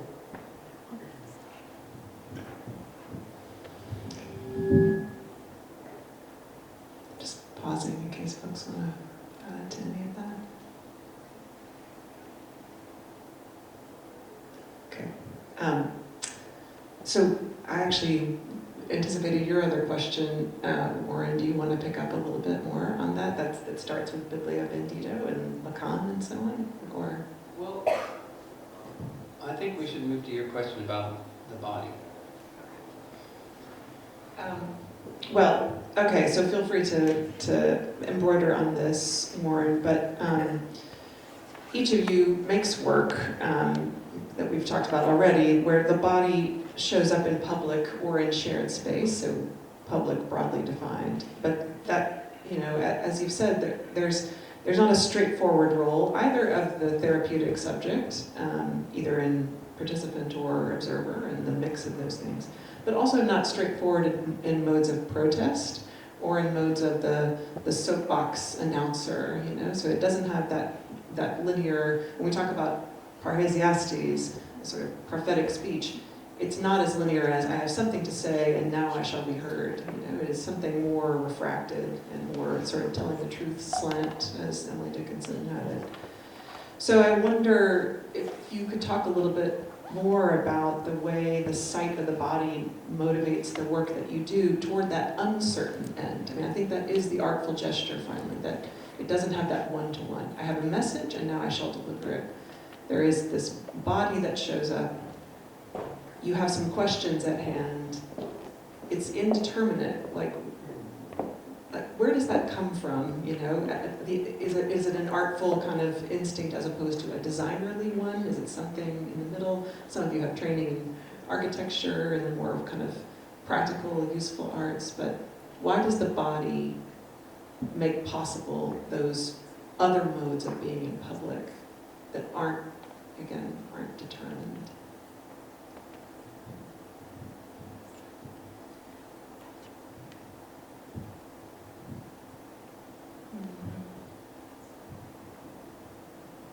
Also connecting to bibliobandito and then even the equipment that accompanies a body, something, if I try to connect it to this, that Krzysztof taught us and that I experienced really firsthand when I worked a little bit on Aegis, is we all have bodies, we all are very similar, and when you come into public space with something like two wings that are going to rise out of your back. And also, we did a reading about Japanese armor, early Japanese armor, and how it's really heavy, and that because it's really heavy, it gives the wearer this like extra sense of groundedness and of strength and capability just by the weight. And Aegis had these like heavy batteries because we used batteries that were from motorcycles. So they're quite heavy. And when we first got it working in Brooklyn and I went outside on the street, I'm a pretty shy, quiet person, but I had no problem walking my body with this augmentation and interfacing with people and being able to express things from myself and share in a way that felt like it had this extra character that made it easeful to do. So I think,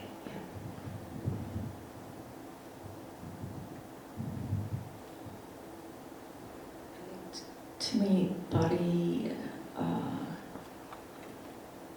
is an example of humanity, and I like the complexity of this organic, like body being organic substance and with like fluid or sometimes like clunky movements that are not really easy to replicate in other means. So I think it's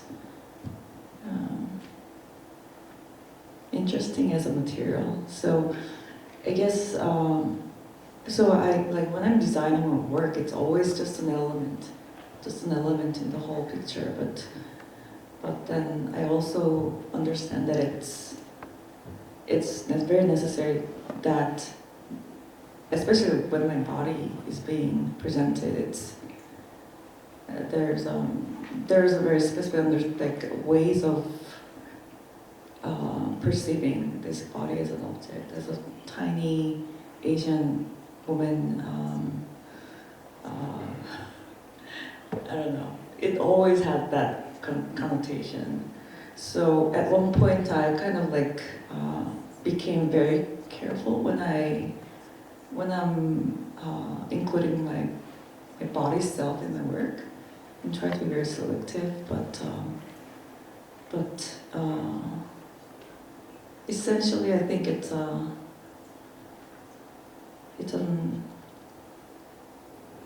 humanity and something that I want to understand, and something that I have a fantasy of, and something that I want to kind of empower and discover the full potential of.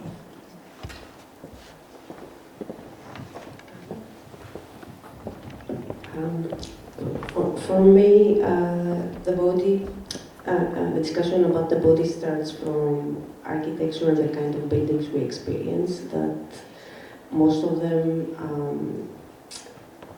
disconnect us, first of all, from nature, and from our, deprives us from our cognitive capacities and our dependencies, so all the certain things outside there, we don't have access through our current experiences.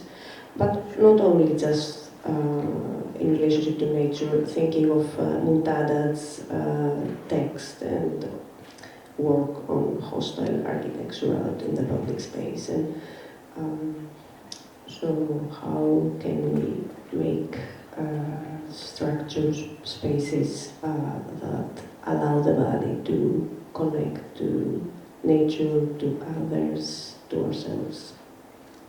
That's what I'm curious about. Thank you. I think, Morán, why don't we open it up to folks here? What are your questions for our presenters? And do we have a mic that can circulate, or I can send this one from me?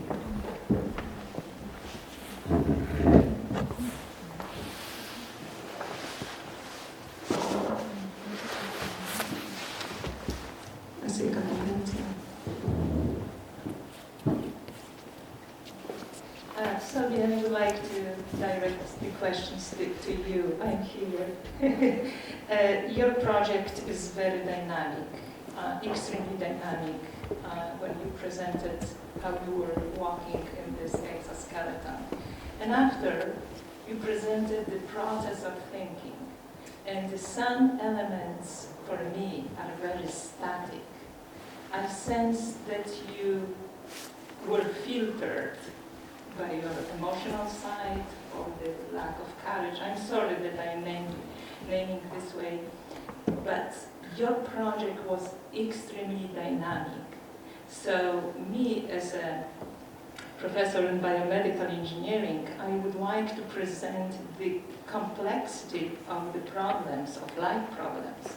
So I'm looking at you as a model of thinking. And when you more express of your feelings, it's much better for me, because the feelings are behind, I know. But the static elements, like the very static structure, two colors, one side and another one, it is a contradiction. So, I'm sorry that being straightforward, I would like to ask you, what happened that you didn't reveal the complexity of your project, the dynamics of your projects? Because the movement was beautiful, and it is very complex. It is the rule of inverted pendulum when we are learning to walk.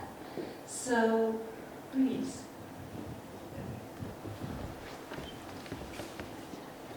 Thank you for commenting your question. I think, yeah, I never thought about that, but I think I am agreeing with your observation and that like static illustration of my thinking process. I think that came out of, well, at the time I made a series of like similar but different projects, and I was trying to kind of generalize what I've been doing at the time. So maybe that's what happened. It was I was like theorizing myself probably at the time, but yeah, I didn't have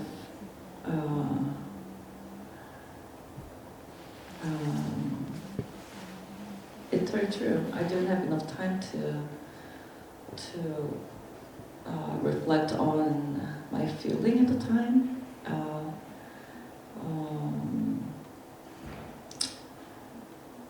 And I was very busy with just like moving on to the next questions. But thank you all. I'd like to have more opportunities to think about my old works. Thank you.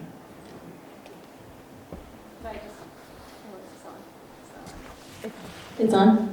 Could I extend that question to all of you to ask about how you think about movement in your work?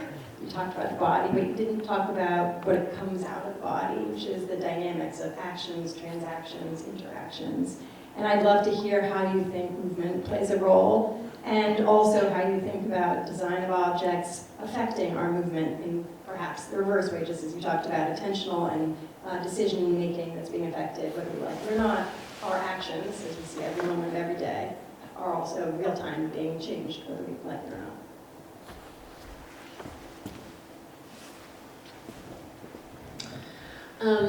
Well, I think, hi, also by the way, I think many of us came to this program because we were also enchanted by vehicles, and it's really this grand tradition of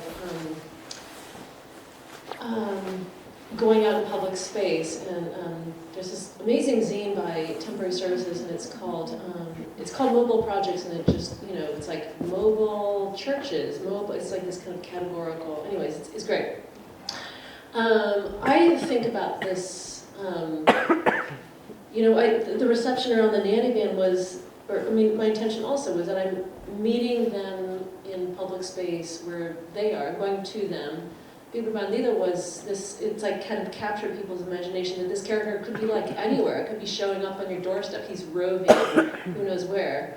I think the Hoopsicle, even though it's really only stayed so far, it hasn't really started its full launch, but it's really been in Chicago. But people just like imagine it all over the place. And so I think there's something, to me, that's fascinating about ambulatory, peripatetic projects that, perhaps it's like in the back of one's mind is always this idea that it's not inside a museum space, it's not in a space, or maybe, I don't know, it's just this idea of liberty or feeling uncaged that we desire for ourselves. I'm not sure. But so I'm interested in tapping into that like desire projection for mobility in my works.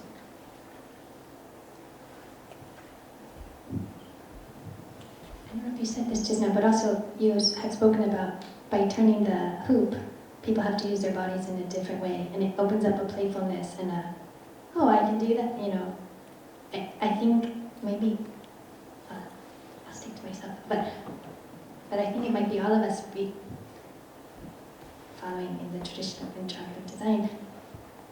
We're all entrained on how to move through space by all of our objects. And now, to your question, that made me remember being in a class with you, where you were to lead us, and you had us walk around the room, but we had to walk over the tables, and then jump up the tables, and walk. And we totally used the furniture in a completely different way.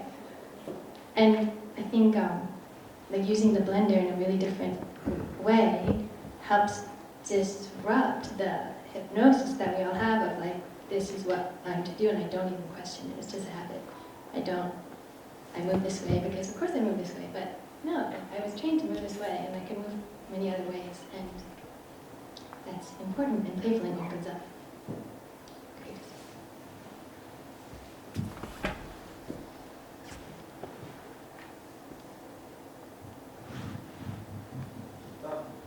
John, sorry, Nell, that's a great question coming from you. I think it's what we experience every day, counting steps or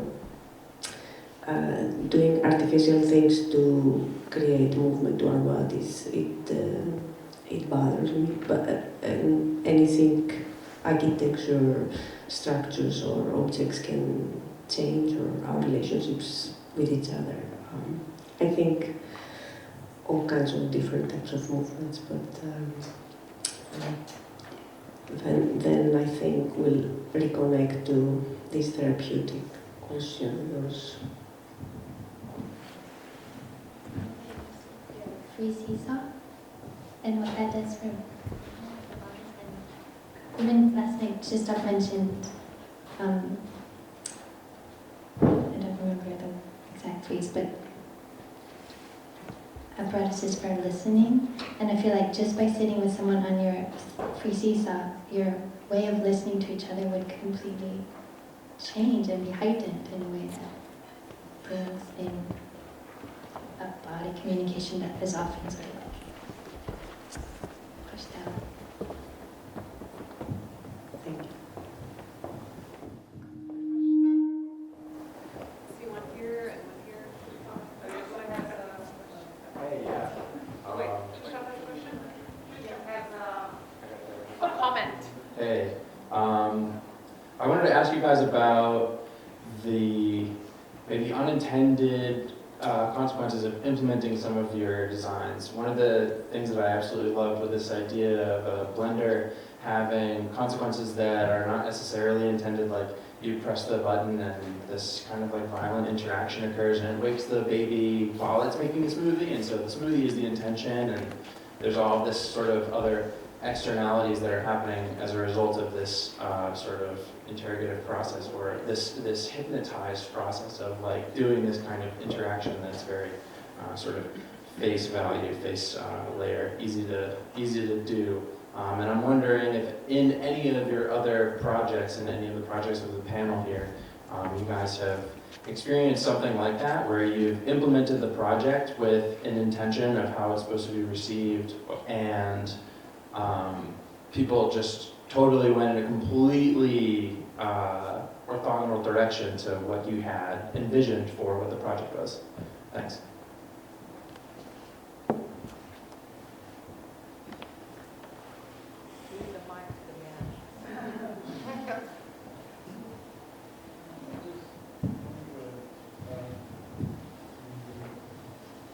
You could help to pose maybe the question differently than I do, but how is our body changing? From the time even when we work together to today, are we actually perhaps thinking of a new kind of body? Or it's at least Foucault mentioned that each generation should redefine what human body is. When we mentioned about the dialogue, I think there's something about your work that already is anticipating the changes, maybe, and maybe they already happened, and then we're working on new projects. But anyway, how do you see if that's really the case? It's changing. Is it changing? And if it is changing, how is it changing?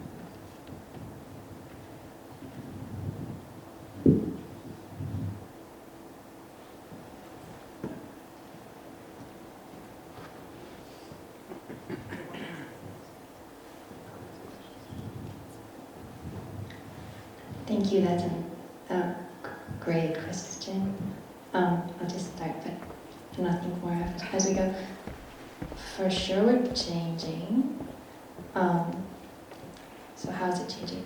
And as we all know, a big issue is we're not slowing down enough to choose how we're changing. So we're building things, we're being trained by them, we're changing our habits, we're passing that on, we're new people are coming in who are being, enculturated and embodied and trained, like Foucault, in new ways.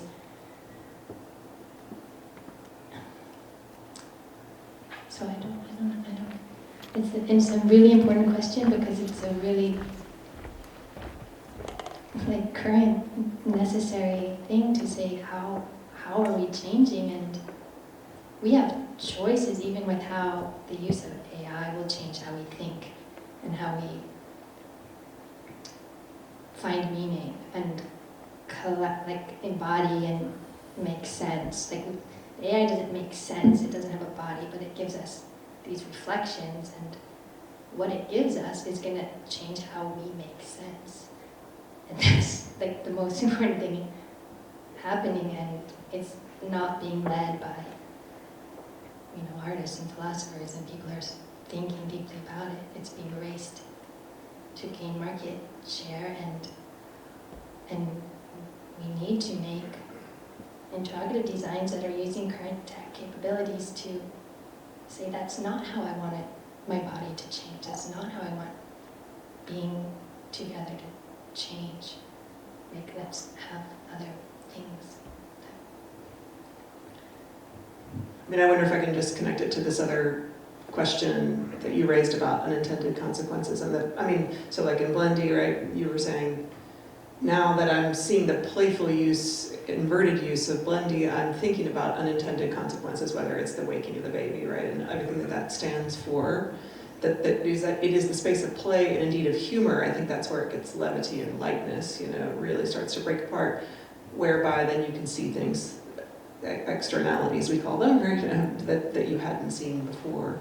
And that's so in a way the space of play makes possible anticipatory changes that maybe are not on the conscious level, that they're now surfaced. I don't know if any of you have other things to say in response to these two. Well, I'm looking to the first question. They just started off, so Okay.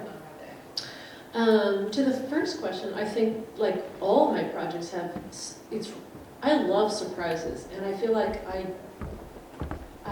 these things, they have all kinds of unintended consequences. There's never any way I could have imagined that this people, I couldn't have had the hubris to imagine that people would continue believing in this character 15 years later. So, yeah, that. Second, to Krzysztof's question, yeah, it's a question of how the body's changing, but then also how do we understand that moving envelope of where the body begins and ends, and it makes me think about, body makes me think the changing of the body also makes me think of like changing of intimacies, and I think of, Lacan is interested in language and this third element as a mediation of intimacies. Sherry Turkle's readaptation of it is a technological mediation of intimacy or extimacy, as Lacan first put it. So, I think, artwork is the way in which one questions sees this moving envelope or this dynamic envelope of the body. Third, I do want to publicly confess that I have shown Blendy in probably all of my classes.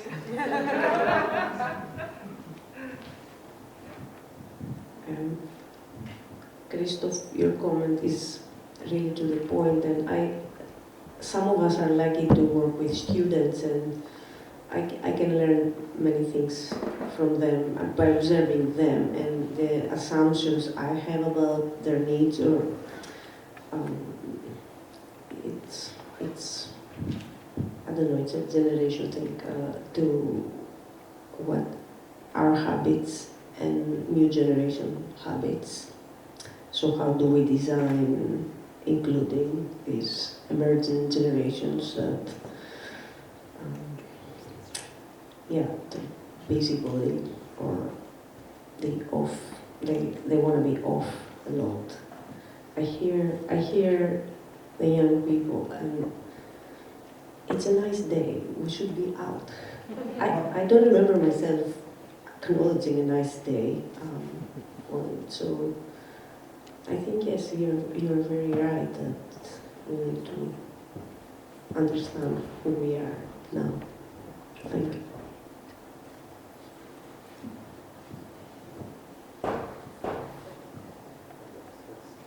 I'd like to, I have two totally unrelated strands of thoughts about the body, the problem body. When Krzysztof was mentioning the changing body, the immediate image that I thought of was, the conventional body image has turned to, also extremely polarized, I guess, as well. So there is a growing awareness of the diverse understanding of different forms of body, while there is also explosive amount of image of like extremely perfected body as well. So I think that's those like two very like polarized images and understandings of body that's been circulated for a while. That's my first thought, and I was thinking about last night's speech with the two Lincoln statue, and I wonder if there was any relation between these two different analogies. And the second strand is that I think body is certainly changing with the newly introduced cultural objects and phenomena, etc. But I would also want to argue that body has always been changing, even in the same room, same space. I remember that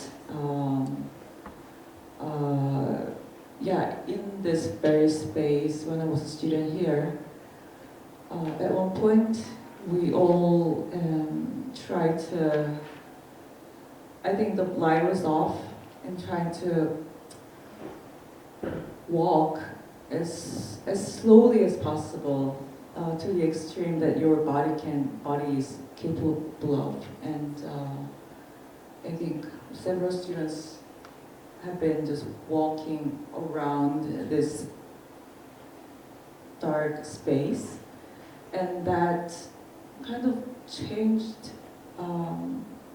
Like I was starting to hear something from my own body internally, and some students were like making like the weird noise with them when they're just walking around. And we were all, like, although we were trying our best to be as slow as possible, we were all in different speed. And I'm sure that we all had a different internal experience and their own sense of space and the relation between their own body and the surrounding space. So, body's organic, always changing, I love that. And I also have to confess that I show Blendy to all my students. Something of this conference is Blendy super fans, everyone. Okay, one last question. Yeah, go ahead. I have a question about inner public, which Marisa mentioned, but it's a question to entire panel. It relates to also the social afterlife of the projects, which grow from the process and the interaction, the community of people that are involved in this process, and also ethical responsibility that comes with that. So in the essay that Krzysztof wrote in, I think that was 2015, about the inner public, that's reprinted in the book, in field 1, I think, Krzysztof makes a distinction between the inner public and participants of the project. However, this dialectical between the two is generating what's like the ripples after the project, the social afterlife. And I wonder how this applies in your work, because the inner public is the first witnesses of the testimonies. They live with the trauma, they process that with the participants, and then they carry that after. It's a long process after the project ends, that those ripples still exist. And there is a ethical responsibility that also comes with that. What happens with those relationships, with the connections, with the truth. And the truth itself, it's the ethical question. Is it more of performatively telling the truth, or is it more performing the truth? And what's your relationship with ethical responsibility that comes with that? Thank you. And Marisa, first handing to you. Thank you.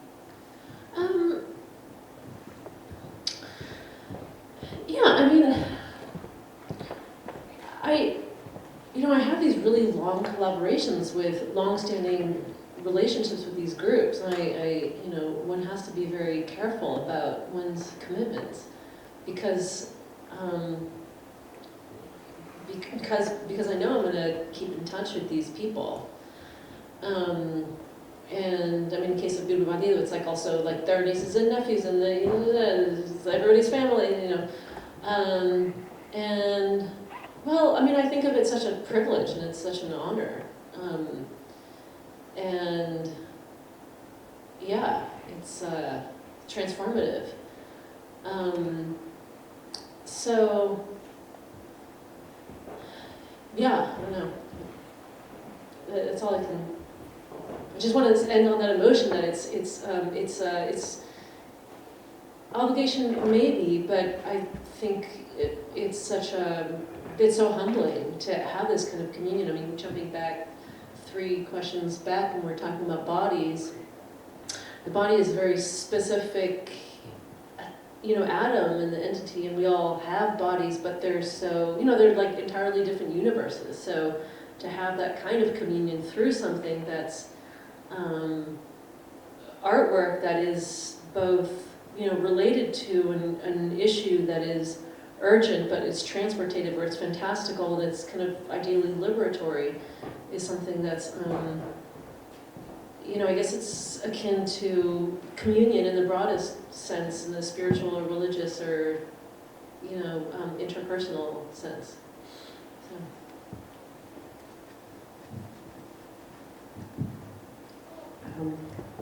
One of my most favorite essays, or written words by Krzysztof Wodiczko, and I'm thinking about it every day almost. But I think for me, my work, the inner public, starts from the people who helped me building the project. And we have had a very inspiring morning discussion with Matthew Mazzotta about fabricators and those who materialize the project. So it's a relationship and a conversation and the labor that happens for the ideas to become materialized.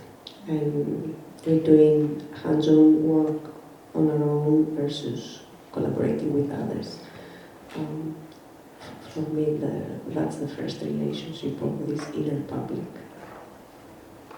I do think we need to go to a break, so maybe you can ask questions of folks to follow on. Is that right, Azra? Yeah, sorry to cut it off, but thank you so much, everybody, and thanks to our panelists for presentations today. And thank you always to Krzysztof Wodiczko.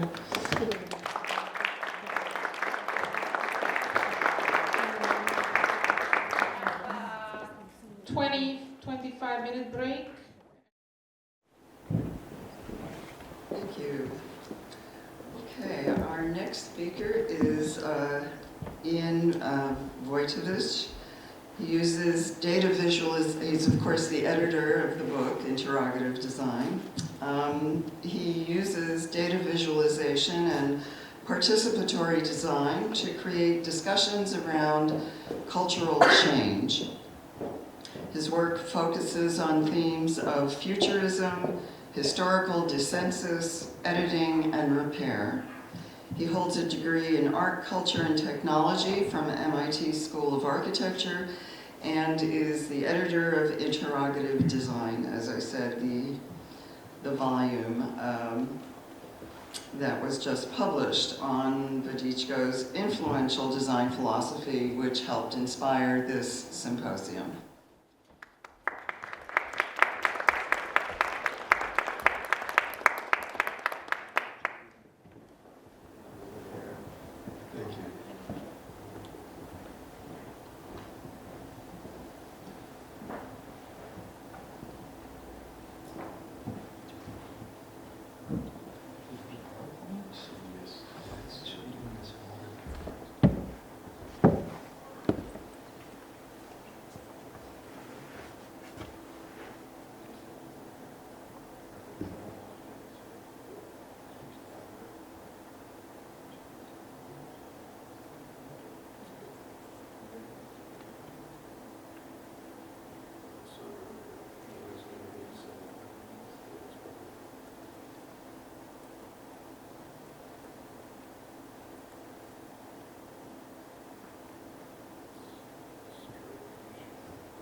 present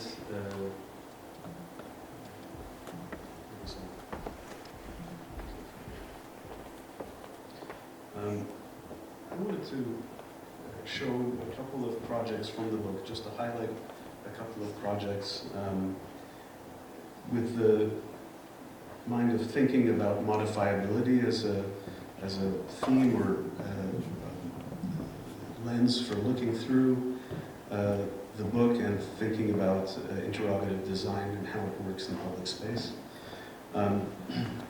There's a chapter on participation, which is a popular topic in participatory art and design. I wanted to float the idea of modifiability, a kind of a different adjective, a different way of looking at participation, a way of thinking about interrogative design projects, and the empowering effect that they have on operators and users of interrogative design work in public space, and how being an operator of interrogative design allows one or the public, when they step into the work, to see the public space and the world around them as something that they have agency over, that they can modify, adapt, and change.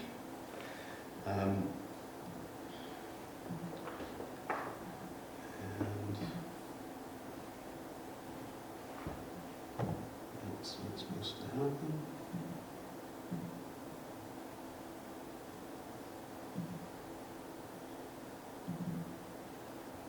Okay. All right. So a few projects.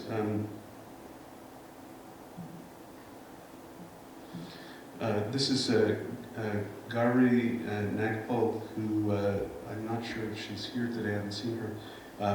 One of Krzysztof's students from the GSD, who did this work in Chandigarh, where she she created a street vending system for street vendors who are restricted by city ordinances to a certain amount of space. She created a custom vehicle for them to operate within the bureaucratic limitations of the system of the city, yet have a kind of a mobility and adaptability to resituating and selling their goods in different spaces. And it's an approach to design that's well known. It's a participatory process. There was some research involved and a creative adaptation and new form that was produced. And that's one way that design is participatory. We have Matthew Mazzoda's work, who used this form of outdoor living rooms to begin a design process in a community to discuss and understand the concerns of a particular site and create an adaptive work of, I think we can call it a form of interrogative design. This one here is in York, Alabama.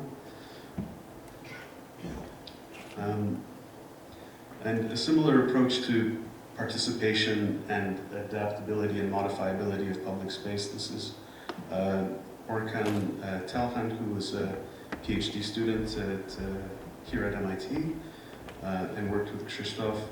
And this is one of his works where he's using a crowdsourced media technology, cell phones, to allow the public in Turkey to vote on various questions that were posed in public space, and then data visualized responses produced and displayed on billboards. And you can see that these different projects have, they work in public space in different ways, and to create a different sense of ownership and participation and modifiability of public space amongst participants. This is Sara Hendren's work where she's connecting accessibility requirements of people in wheelchairs where the city and code and construction fails with the more active with the sports activity of skating in public spaces, and both of which are adaptive to different needs of different users, and it's connecting groups that are maybe not normally participating together with a single design object that can be shared and used and reused and connects these two communities. My own work, I did some, my thesis work when I was here at MIT was trying to think about Polish history and connecting Jewish communities with Polish non-Jewish communities, and thinking about history and dissonant narratives, and creating a system for kind of recording contested narratives that are incongruous, and it was maybe too soon for that.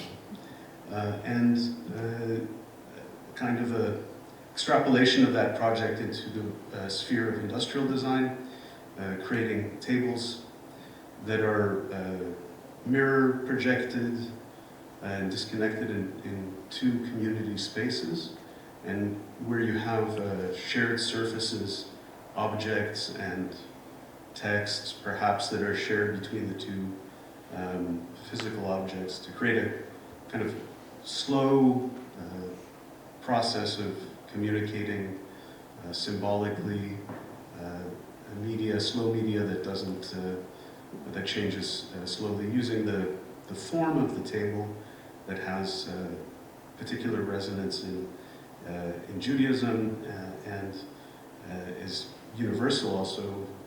We all eat, and the form of the table itself is fascinating in how it connects and separates at the same time.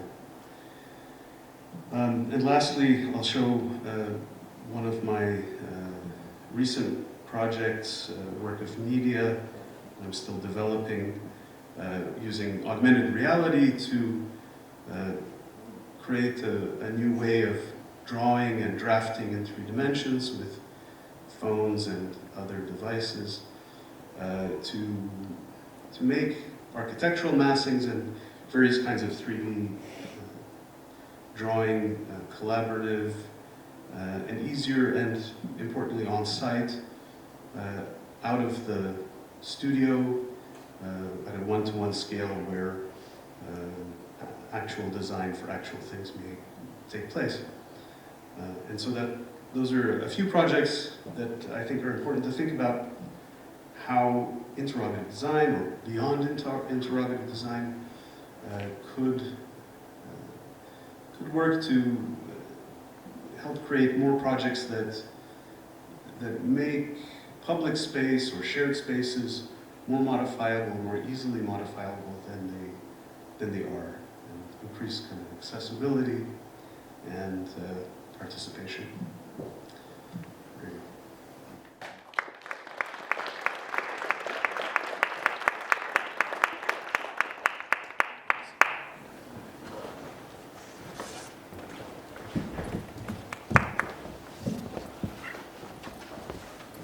Thank you. Next we have Malki Shoshan.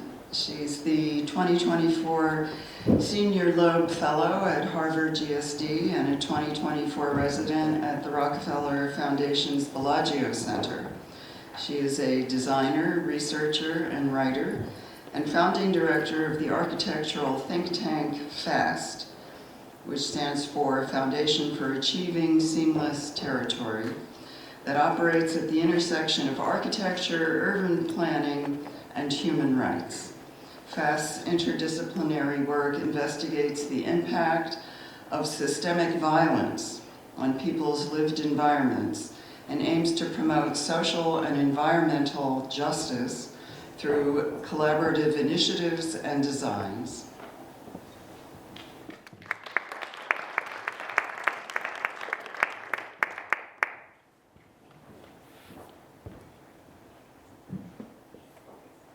Thank you so much. I'm bringing my presentation.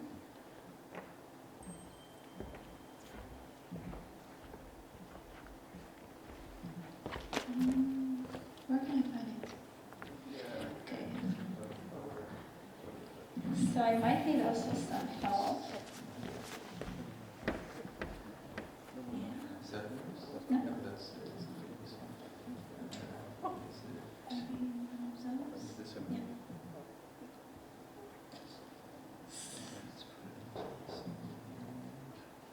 Can it be played automatically? It's a PDF. Yeah. So you No. need to hit Okay, let's try to DJ here. Okay, it's such an enormous pleasure, an honor, and I'm extremely grateful to be here today. I'm not speaking within my capacity as independent researcher or within the capacity of FAST, but I'm speaking within my capacity as instructor at Harvard GSD. I moved to the US somewhere in 2016 from Amsterdam, and Pelin told me after I got asked or invited to teach at the GSD that I have to meet Krzysztof.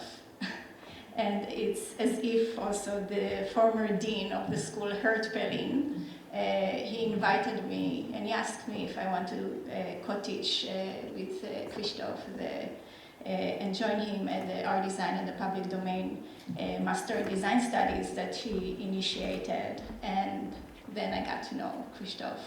And it was one of the biggest presents I've ever received, spending time with him and with the students, and actually seeing his sphere of influence happening in real time and how students respond to his prompt. So I pulled out this book that we did together of the one of the first groups that we co-taught, and I'll just let it run in the background of my talk.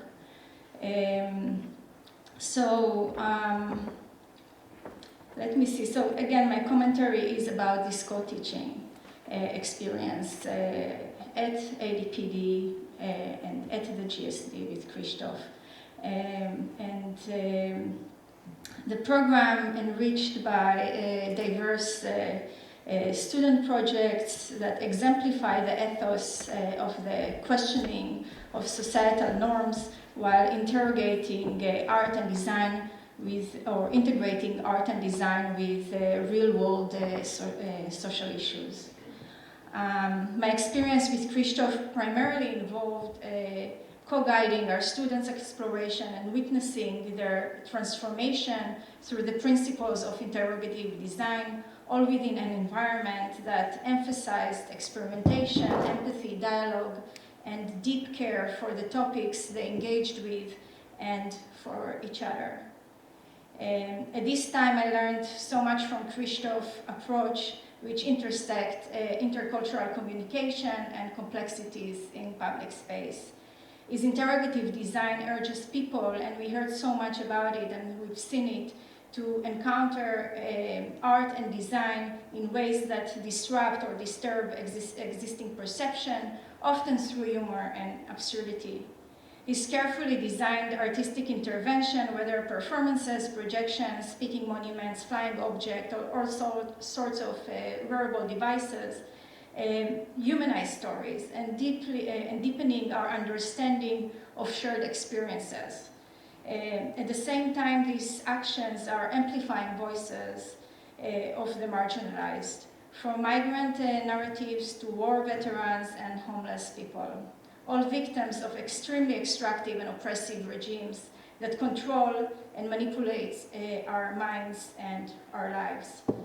These are not merely stories of otherness, but stories of all of us, reflecting a collective existence in varied identities and context.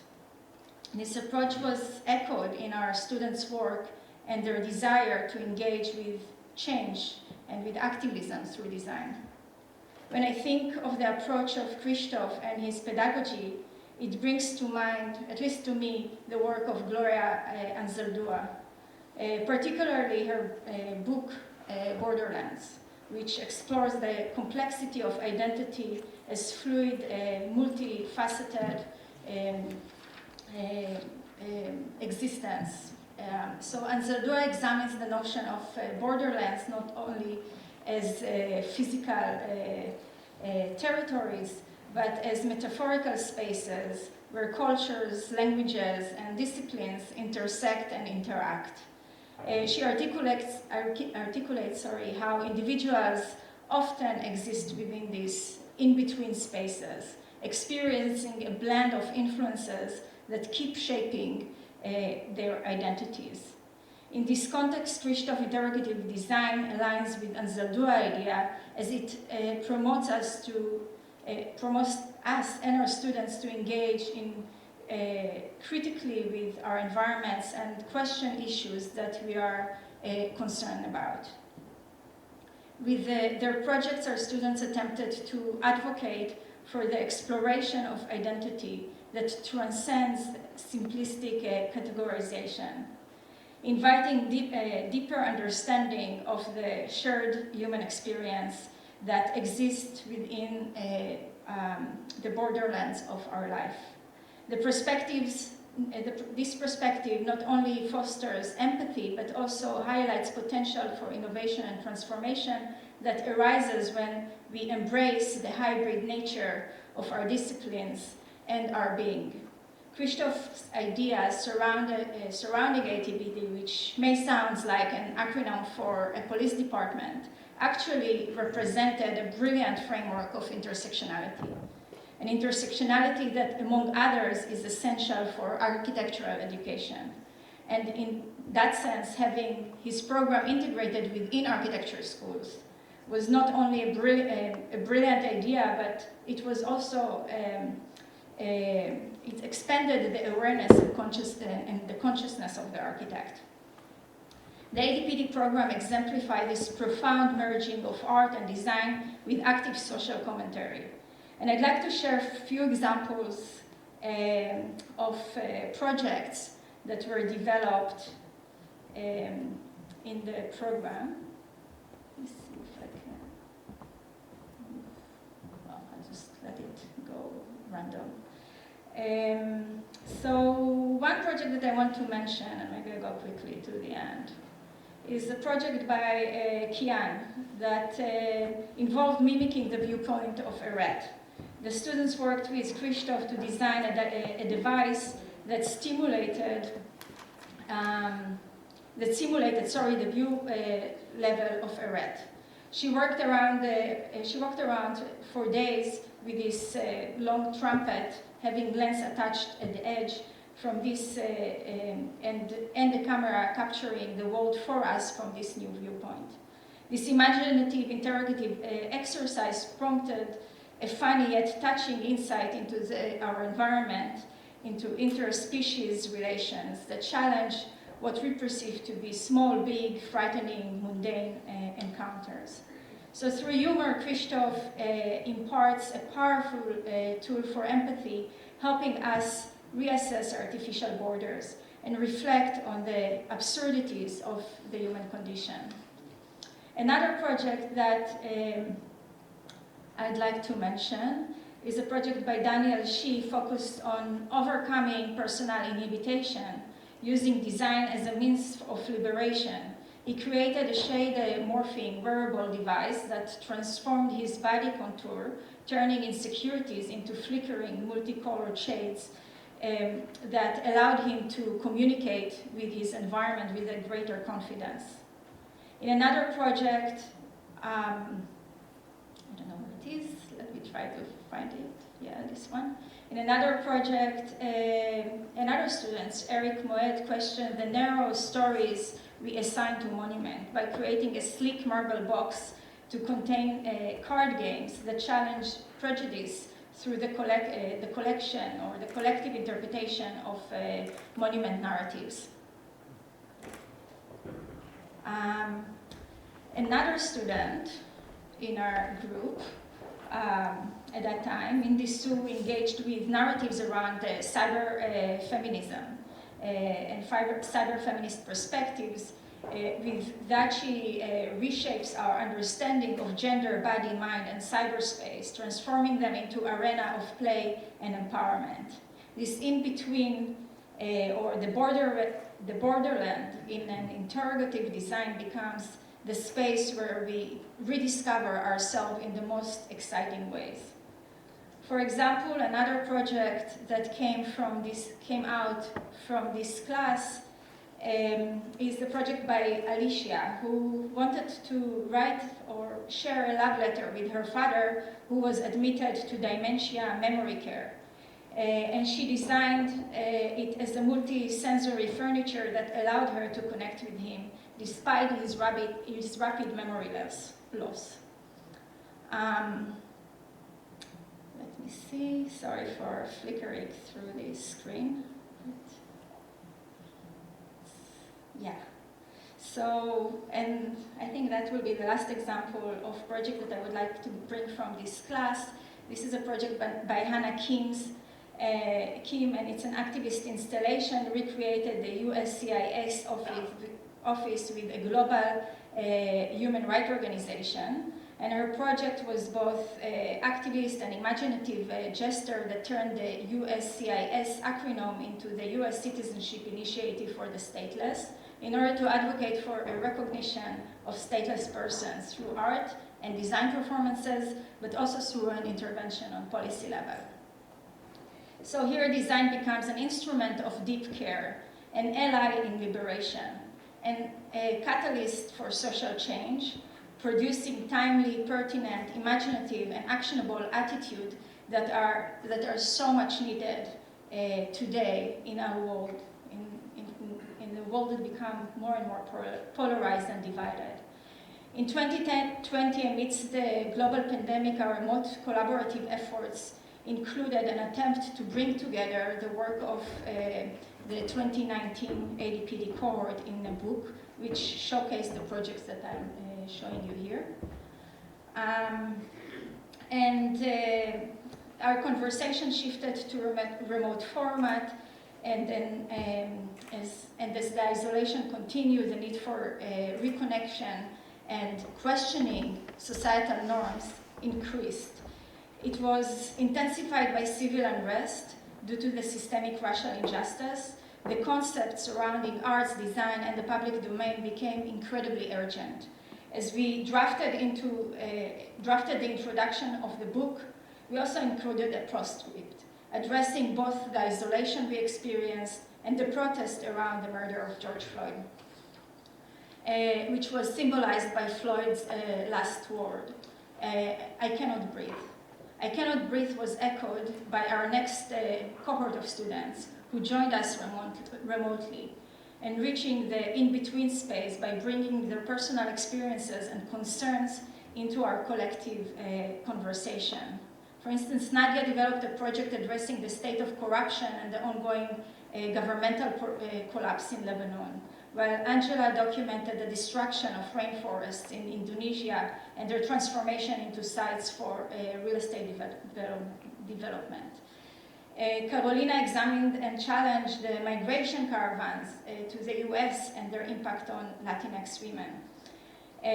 The students continue to experiment with interrogative design while keep focusing on matters of concern within their diverse communities. Krzysztof teaching through ADPD manifests not only within the classroom studios, but extend to the broader realm of social activism and intellectual responsibility. As designers and artists, our engagement with the public domains ask for proactive assertion of our liberties. Krzysztof's vision of relational interrogative design leaves a legacy in enabling public fora, where art and design becomes critical agents of societal evolution, advocating for dialogue, not more agonism, and humane narratives.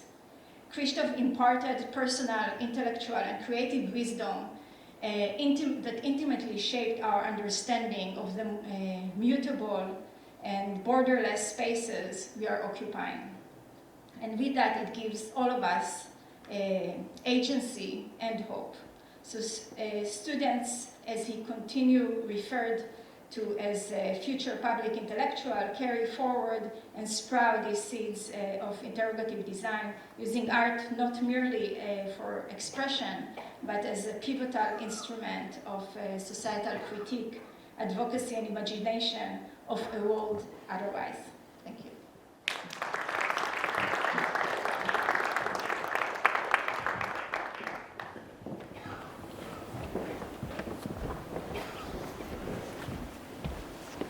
Thank you.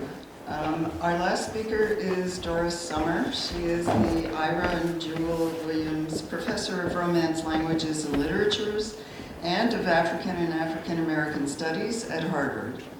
She is the founder of Cultural Agents, an initiative at Harvard and an NGO dedicated to reviving the civic mission of the humanities. Her academic and outreach work promotes development through arts and humanities worldwide, specifically through the Arts and Policy Certificate for city governments to discover how participatory arts address urgent challenges, and pretexts, a Train the Trainers program to support democracy through literacy, critical thinking, and creativity.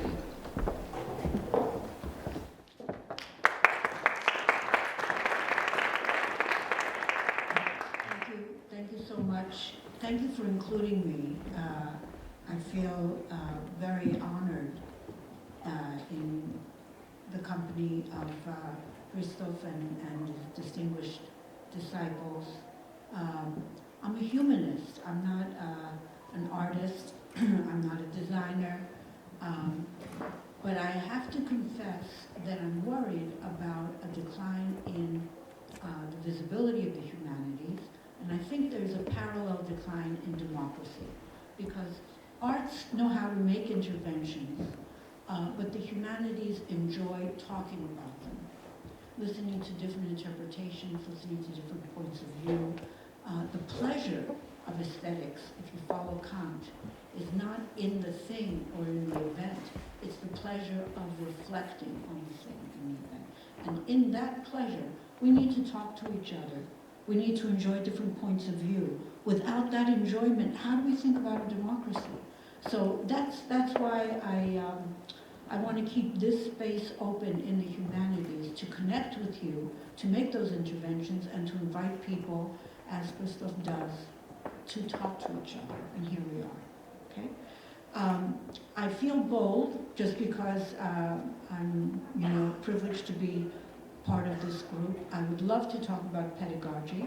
We started to talk about pedagogies last night. Just think about how simple it is to remember that Maria Montessori developed what now looks like an elite approach to education in the slums. If we remember that, good education is available and affordable to everyone. And another part of thinking about the democratizing of education is thinking about new accomplices. I like very much Krzysztof's switching, resignification of what a partner is. Not a partner, but an accomplice. If we really respect and admire the people we're working with, we take leads from them too. We don't just engage their participation. So here's an opportunity that I would like to float with you and see if this makes sense, if I should just go back to teaching language and literature, but it's an opportunity to get your advice. One thing that is holding us back, I think, from interventions, and you spoke to this yesterday when you said that the obstacles that we find in a capitalist world are different from the obstacles we find in communist bureaucracies. I learned from Antanas Mokus that there are always fissures in bureaucracies. Paulo Freire also invited us to look at fissures, not to look at structures. How do we get into a fissure and open it up? So a fissure might be interesting bureaucrats. How do we ally with people who make decisions and who don't think the way we do? Well, one thing to start with is an interesting difficulty in language about the word culture. If you've read Raymond Williams' book on keywords, you know that culture is one of the 2 or 3 most difficult words in English, because it means 2 different things, not just different, but incommensurable, conflicting things. If you're a social scientist, and most of the decision makers in government are economists and political scientists, maybe sociologists, sociologists say that culture eats strategy for breakfast. Culture is what kills innovation. That's the way they think, because culture is an inheritance. Culture are shared practices and beliefs and places. That's the way social scientists think about culture. If you're an artist or even a humanist, culture is a platform for intervention, for interruption, for irritation. These are 2 opposite meanings, and they need each other. They need each other. Because if we think we're going to make an intervention and we don't see the package, what are we intervening in? We don't see the fissure. If we think that we want change, we want strategy, and we don't see that art is there giving us ideas, we don't get the strategy either, right? So we need each other. It has to be a pitched argument, but it has to be dynamic. So, since we're coming from arts and humanities, we want to share with bureaucrats, with functionaries, with apparatchiks, the other meaning of culture. And that it's not irrelevant. It's not just an enemy. It's useful to them. So what do? We have a certificate program. You know, there are certificates for slow cities, yeah? For smart cities. Why not have a certificate for a creative city, but not just a creative city of music, but a city that understands that arts and policy go together? I don't know how to work this computer, but if we could go back to the Renaissance Now page, a few of us in Cultural Agents got together because there was so much time during the pandemic to do Zoom meetings. We got together and remembered that the Italian Renaissance, in some ways, I'm simplifying and exaggerating, but in some ways you could interpret the Italian Renaissance as a response to the plague, right? Until more or less the Quattrocento, God was the center of the European universe, and then people became important, color became important, the earth became important. So we were inspired and said, why don't we have Renaissance now? We couldn't say new because in every generation new means something else, but Renaissance now, so we're always having to reinvent it. And the Arts and Policy project, this is a Mac, doesn't listen to me. Can I get some more help? I need to get into the Arts and Policy part of that page that you opened up. Oh, there it is. Okay, all right. So this doesn't have a touch screen, right? No. Okay, so the Arts and Policy certificate is something that we offer to cities, and so far 3 cities have wanted to work with us. San Antonio, Texas, Mannheim in Germany, and Asunción in Paraguay. We wanted 3 different continents just to get an idea if this protocol works. And the protocol is very simple. It's 4 online seminars with economists, political scientists, psychiatrists, anybody who the city is interested in, but who knows that arts are motivating their discipline. Right? So we have these seminars, and then we have 4 in-person workshops.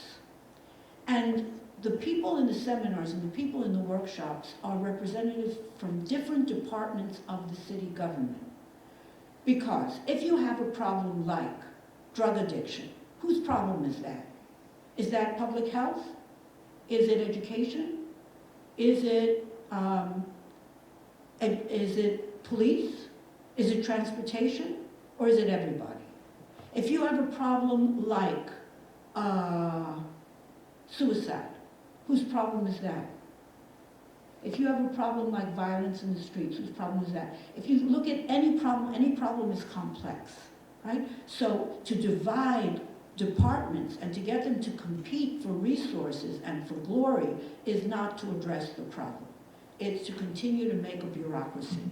So what we do after the seminars, and the seminars have this leitmotif of culture having these 2 faces. It's Janus, but it's one structure.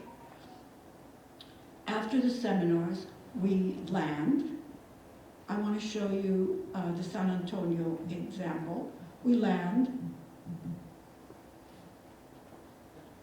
Oh, and we start with forum theater. We start with forum theater. I hope to do forum theater with some friends here. I don't know, how many of you have done Theater of the Oppressed forum theater? It's a very simple protocol.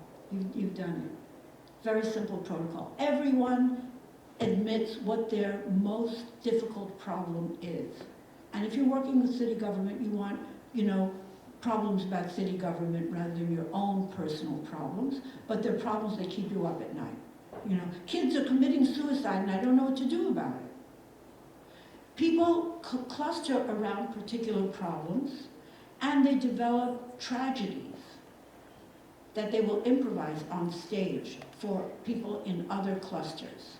And the people in other clusters are not spectators. They're not there just to be moved. They are spect-actors. They are there with the responsibility to imagine an intervention in that tragedy before it goes down the tube. To derail the movement, a tragedy has a very simple movement, down. How do you change a gesture, change a word, change a little part of the script in some believable way that will derail the tragedy? That's what a spect-actor does. And so you get one intervention, then another, and people start realizing, people who you did not think were creative, they start realizing that art means more than one answer to a question. And they compete with each other about a better intervention, a better intervention, a better intervention, until the time is up and a new tragedy gets posed. And the people who were intervened then become the interveners. So let me just show you 4 minutes of this video, and I'll stop. Hi, my name is Peter Schwartzman, artist and former city councilman and mayor pro tem of El Paso, Texas. I had the honor to join Dora Summer and Jose Falcone of Cultural Agents to facilitate the Arts and Policy Certificate Program in San Antonio, Texas. San Antonio is rightly proud of its cultural heritage and its vibrant artistic life. Here, city government and local artists work together to develop creative solutions to shared challenges. The arts become plentiful and renewable resources for improving city services. In this spirit, the city engaged us to offer the Certificate in Arts and Policy to broaden the experience of collaboration through artful thinking and therefore advance new proposals among city experts in the range of departments in engineering, innovation, health, park, and others. I'm Dora Summer, Director of the Renaissance Now Collective. Our city's certificate program in arts and policy inspires hearts and expands minds. The certificate is light to implement and rich in results. It convenes participants from the various city government departments to meet online for 4 interactive seminars with global leaders in politics, economic development, security, health, and the arts. Then, facilitators arrive for a 2-day in-person retreat with participating city staff to prototype arts-based interventions that address a range of overlapping problems that require interdepartmental collaboration. These shared concerns include homelessness, violence, mental illness, other health services, youth development, and immigration. Let's listen to a few participants from the San Antonio city government as they share understanding of art as a change agent. The forum theater process for me personally was really out of my comfort zone, but I also think it was really useful to allow us to talk about things that can be a little difficult to talk about. I felt like as we were trying to come up as a team to solve these situations, I had to really look at my team members or even learn from each other, and that connection to remain fluid. I want to get to know more people in the departments and more of the work that each of y'all do, so I really, really appreciated these 2 days in the exercise. A lot of different audiences. Obviously, for local government, it's a great fit. So this was really refreshing to take a different approach to it and looking at how the arts could really be a tool to changing policy. Great tools that come out of this workshop, just from discussions that we have with people. What I got out of this program is a kind of a broader understanding of how to use art or arts practices to understand policy challenges. So I think art and creativity can help a lot of different cities solve a lot of different problems. Artists have a way of thinking that is not linear. This ability to pull in creativity from anything and get input from all kinds of sources is something that we can use everywhere. It gives us more tools in our tool belt to use to address the problems that we have. And this one's making me drive off course quite a bit and develop some new ways of thinking.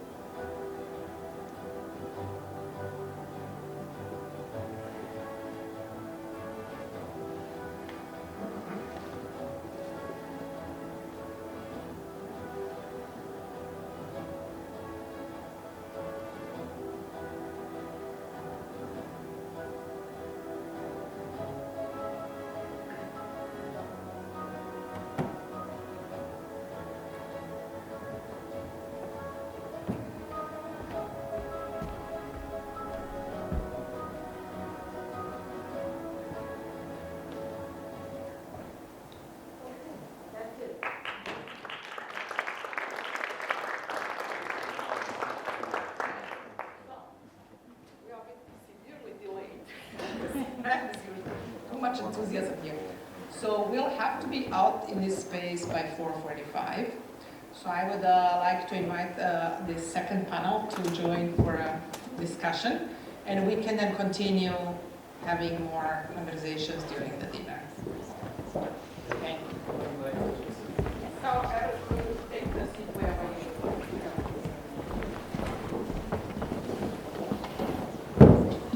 Let me just say a quick word about my co-moderator, Jarzombek. He's a professor of the history and theory of architecture at MIT, works on a wide range of topics, both historical and theoretical, and is one of the leading advocates for global history. So we'll ask some quick questions and then open it to you for questions. Do you want to start?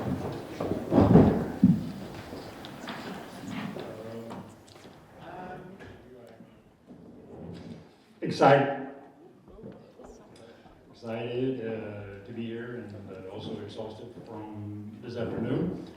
A little intimidated. A little bit on my connection to all of this. I came here in '95. Somewhere along the line, I got to know Krzysztof. Worked with him and his colleagues at that time on the ACT, and that was a wonderful pleasure and very productive.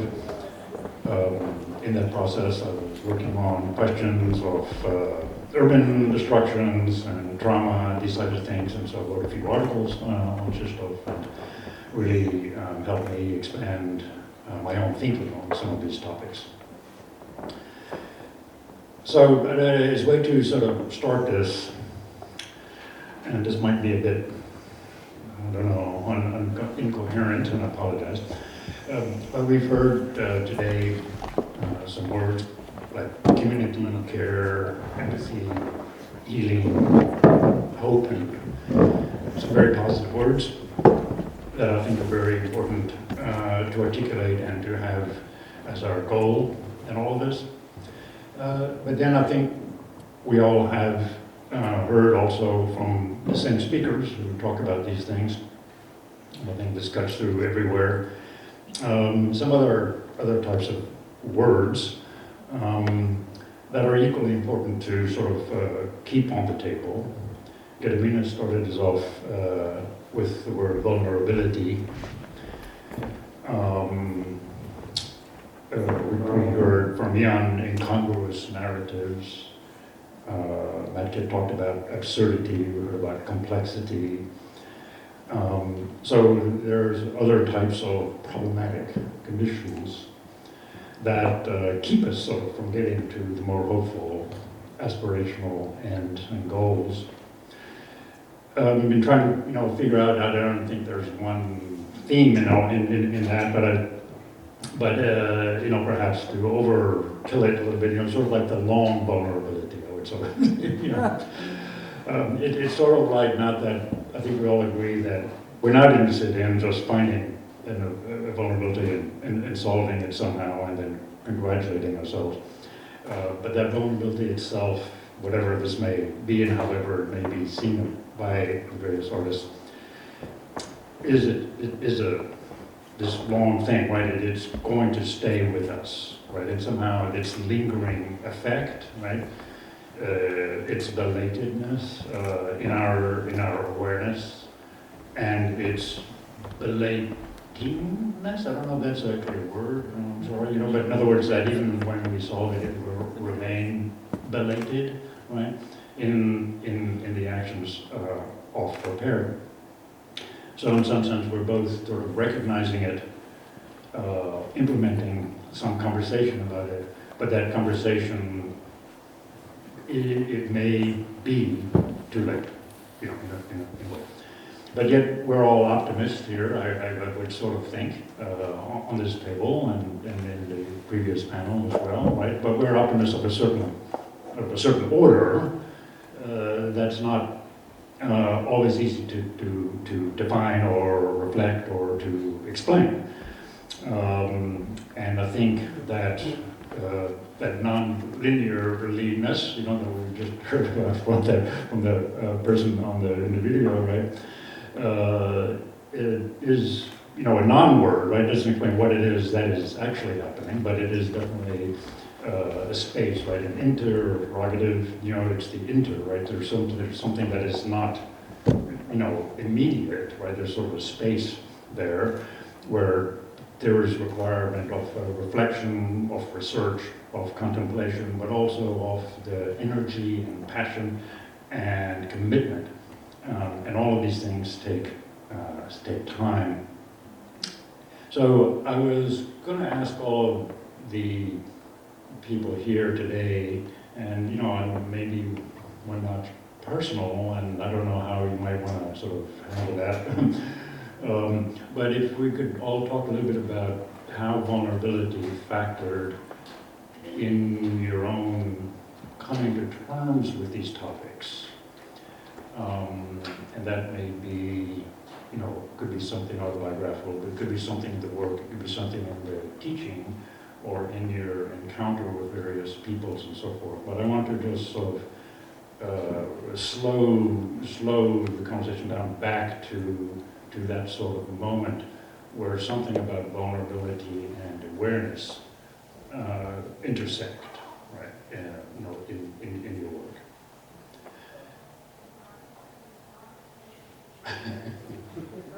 Oh, okay.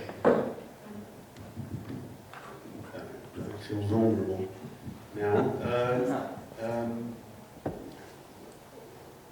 I really don't know how to respond to that.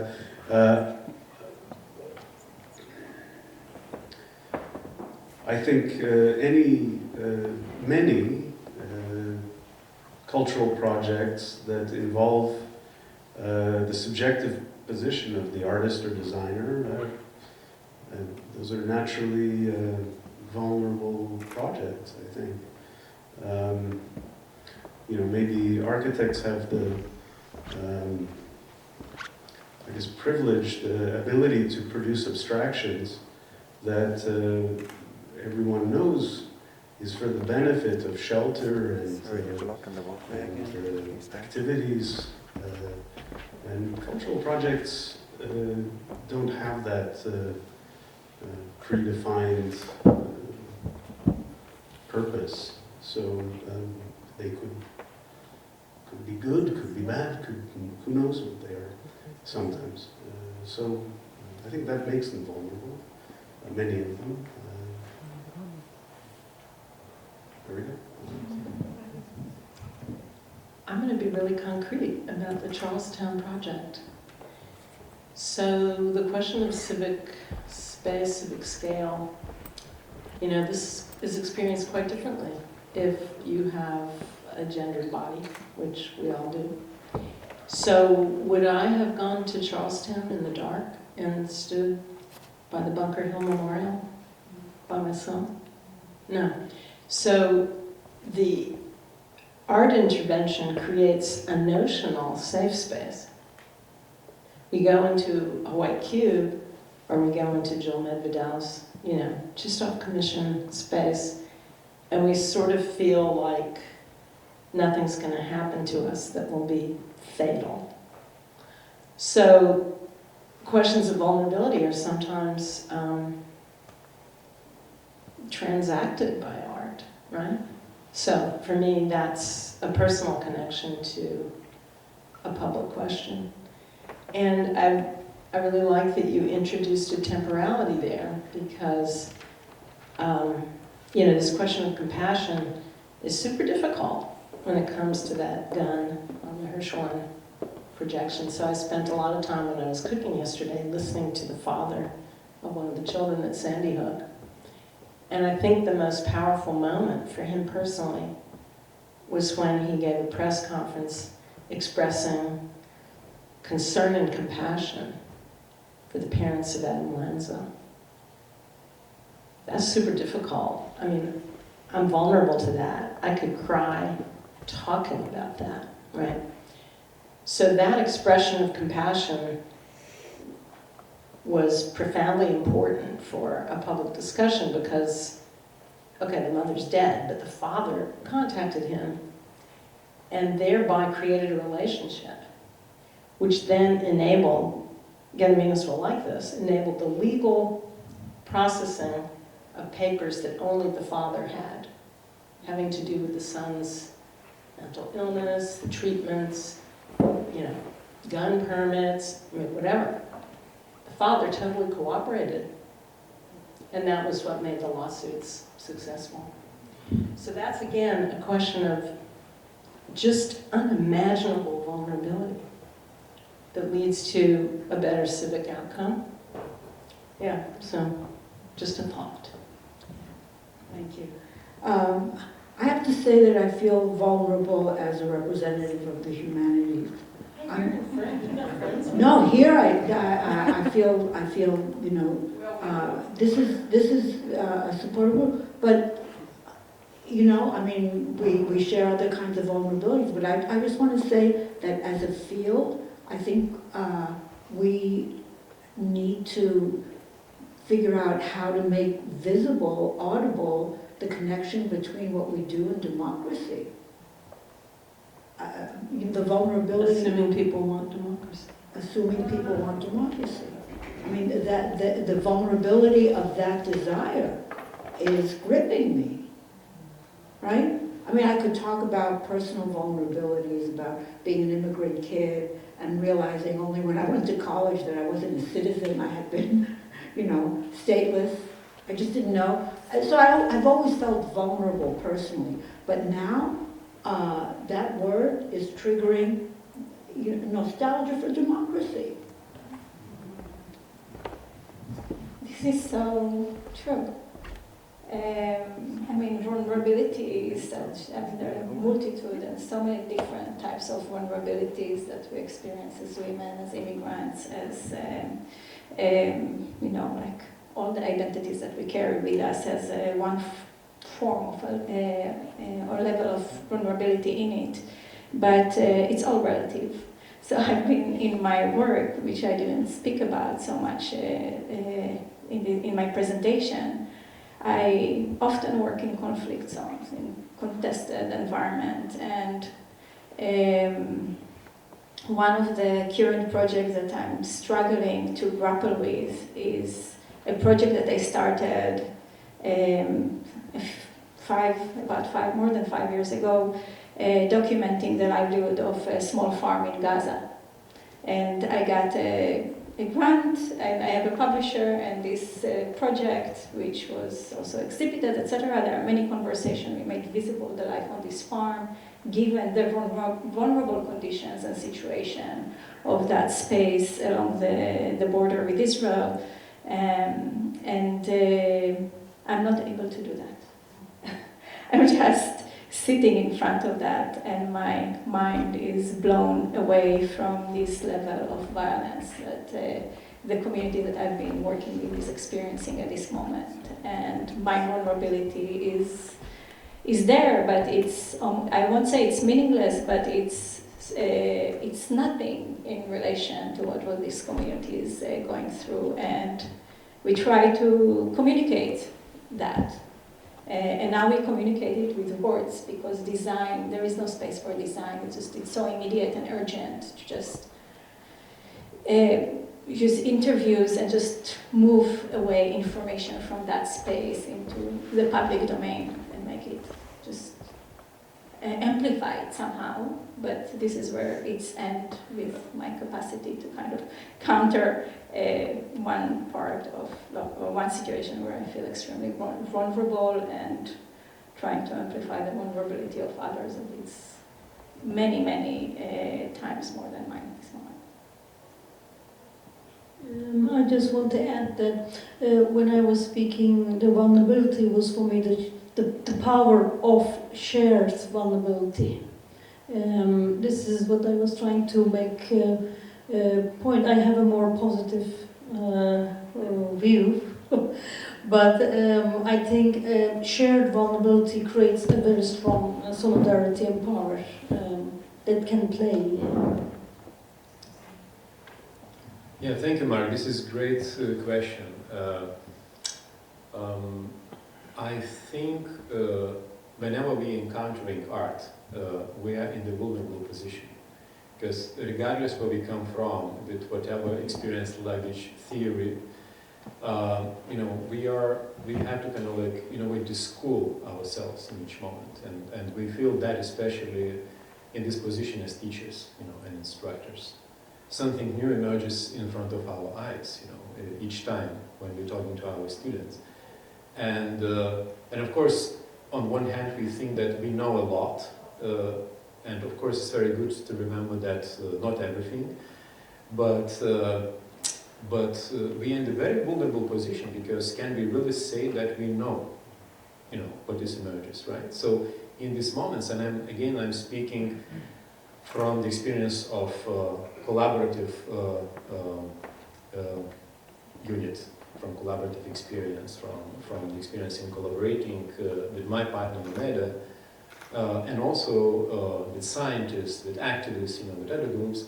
And in each of these moments, you're in a very vulnerable position, because you have to give up yourself. As you have to give up yourself when you're witnessing artwork, you have to give yourself when you are collaborating with the other, right? So there is something new emerges, and you don't know what that is, right?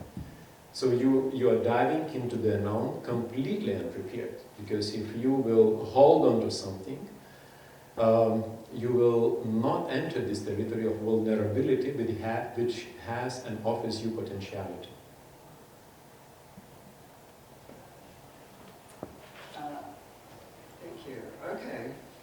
So, I think one of the great merits of interrogative design, I think, is that it hasn't calcified into a fixed or rigid form. Krzysztof's 2023 essay, Beyond Interrogative Design, has been invoked several times today, and I want to invoke it again because it raises the idea of taking interrogative design further, which brings me to my questions for the panel. Our current historical moment has veered towards autocracy, giving new weight to Walter Benjamin's injunction to live in a state of emergency as an everyday ethical condition. Wodiczko, in his original essay on interrogative design, cites this, but in his more recent essay raises the question of moving beyond interrogative design to a more transformative and proactive framework and practice. So what can this mean? For a lot of people, it means creating more dialogue. But I want to raise another possibility. At this moment of social and political danger following the recent presidential election, how can interrogative design become more transformative and proactive in the sense of how can it play a role in the face of looming authoritarian threats in the United States, such as the rolling back of rights for women, for LGBTQ people, the mass deportation of undocumented immigrants, the renewed support for oil and gas drilling combined with a disavowal of climate change, or the outright suspension of democratic processes. So in addition to opposing injustice, cultivating civic discourse, or seeking to improve the conditions of others, to what extent can and should interrogative design seek to inspire political activism, mass civic actions, and protests? And finally, could social media, such as Instagram, Reddit, Twitter, YouTube, Blue Sky, which have an outsized influence on young people, be mobilized in such an effort? So I just want to throw that out.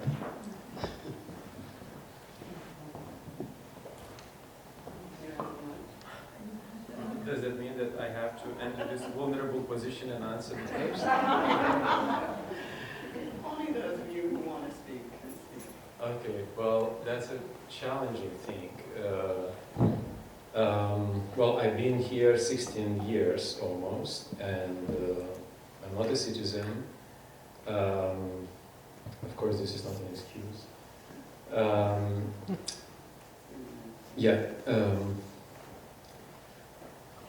Well, maybe I will respond to the few lines of thought. One, that sometimes we expect from the art too much, or we put too much expectation into art. You know, we're thinking that we can exploit, extract, pollute, but then the art will come and fix everything.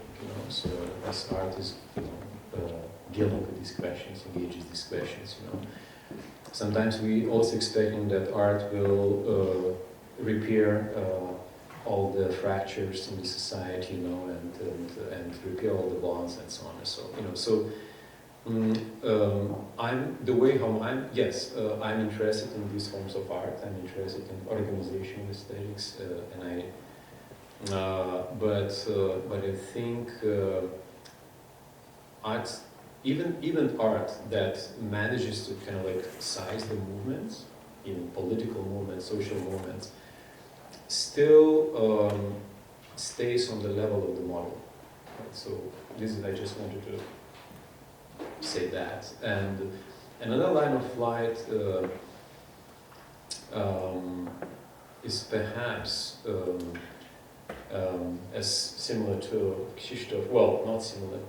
Of course, I cannot compare my own experience with Krzysztof's experience, but I want to say similar in a sense that we both have experienced living under totalitarian state and under totalitarian regime, we know that the most efficient way to speak to power is a human. Human has dismantling capacity. And not power against the power, not guns against the guns. Like yes, in today's world has also, but humor, laughing against the power. And I think if we look at the really works that are dismantling the power, disarming the power, right? These works have strong humor. Satire, we could say too. Yeah, can I just talk about the state of emergency? So Benjamin is living in the state of emergency created by the fascist Nazi jurist Garnet. So Pace Benjamin, whom we all love, I would say, how do we resist the state of emergency? The state of emergency is the state tool for legally taking away our rights. That will happen. So when I joke around at home, I'm like, okay, I could be a pretty good counterfeiter of documents for my friend Jean-Baptiste when he needs them, right? So artists may have to shift to a completely different register. We have to be resilient. We have to be surfers on the political dynamic. We can't anticipate what this future is going to be. Humor is going to be really important. I would definitely want to resist the talk of living in a state of emergency. Planting gardens, taking care of community members, protecting the ones we love. These are super important things that we need to do right now, right here. Right? So it may be a time of no big plans. We just have to see. And I also wanted to comment about bureaucracies because I love the idea of the fissure. But remember that bureaucracies were produced to shield us from the prince, who otherwise could decide whether we could marry, who we could marry, when we could marry, where we could live, what our jobs could be. The bureaucracy was created by humans to spread power laterally, and I personally am praying that our bureaucrats can survive and maintain our civic spaces. This is a very, very real threat. So rather than moving into the fissures, maybe we need a little spackle and paste hold the bureaucracies together, right? So these are just like, we're in a new territory, and we need to use all the tools of our smart, interrogative design, immigrant sensibility. And I need you guys to help me think about this culture that I grew up in, and we may need to do other things that are almost opposite from what we thought we could do in the 80s or the 2000s. I wanna follow up on bureaucracies because it's the honest bureaucrats that we want to identify. Yeah. Those are the fissures. They're service oriented. Right. And I think Krzysztof wants to speak. Why don't you come on? Just another question. This is about questioning. So, a question, especially to all of us who teach art.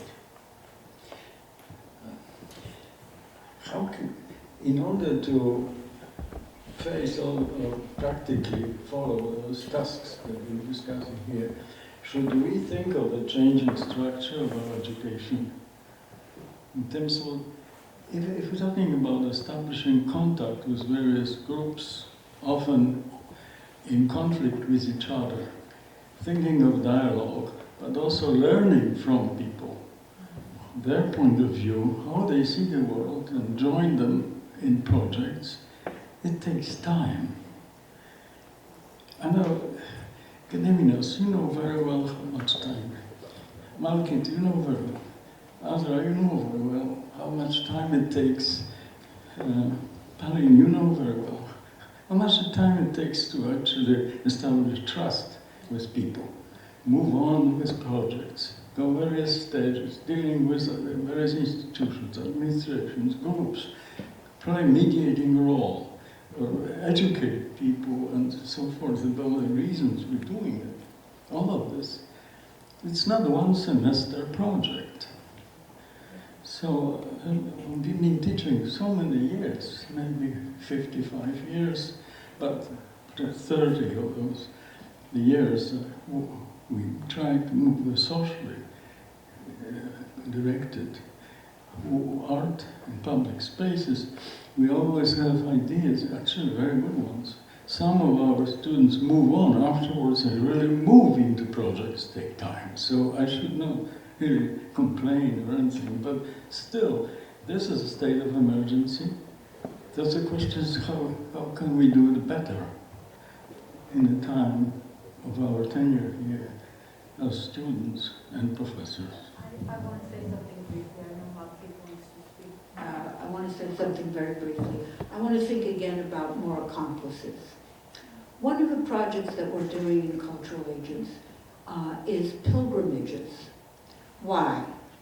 Because a lot of the devastation that we're seeing on the planet has to do with contamination of rivers, deforestation, all of the devastation that Fellow was talking about, right? Who's creating that devastation? These are industrialists, bankers, people who don't know the territory. They go on vacation to Paris or to Miami. But if we can make pilgrimages, the Camino de Santiago now is so popular with people who have no interest in religion. It's just a spiritual experience. You go humble and you meet the territory, the people. So who are our accomplices there? There are many small entrepreneurs all over the world. We're working first with the Colombians who do ecotourism, ethnotourism, but if you come in with a proposal of pilgrimage and you create something with them, the objective is to get people who are making trouble to fall in love with the world again. And this is one of the capacities that art making has, is to change feelings, to ignite love. Empathy is one way to talk about it, compassion is another, but we need to love a river now. And the idea of natural rights of nature, is an important legal field now. How do we get the infractors to change their hearts and minds? And, propose other ways to make money.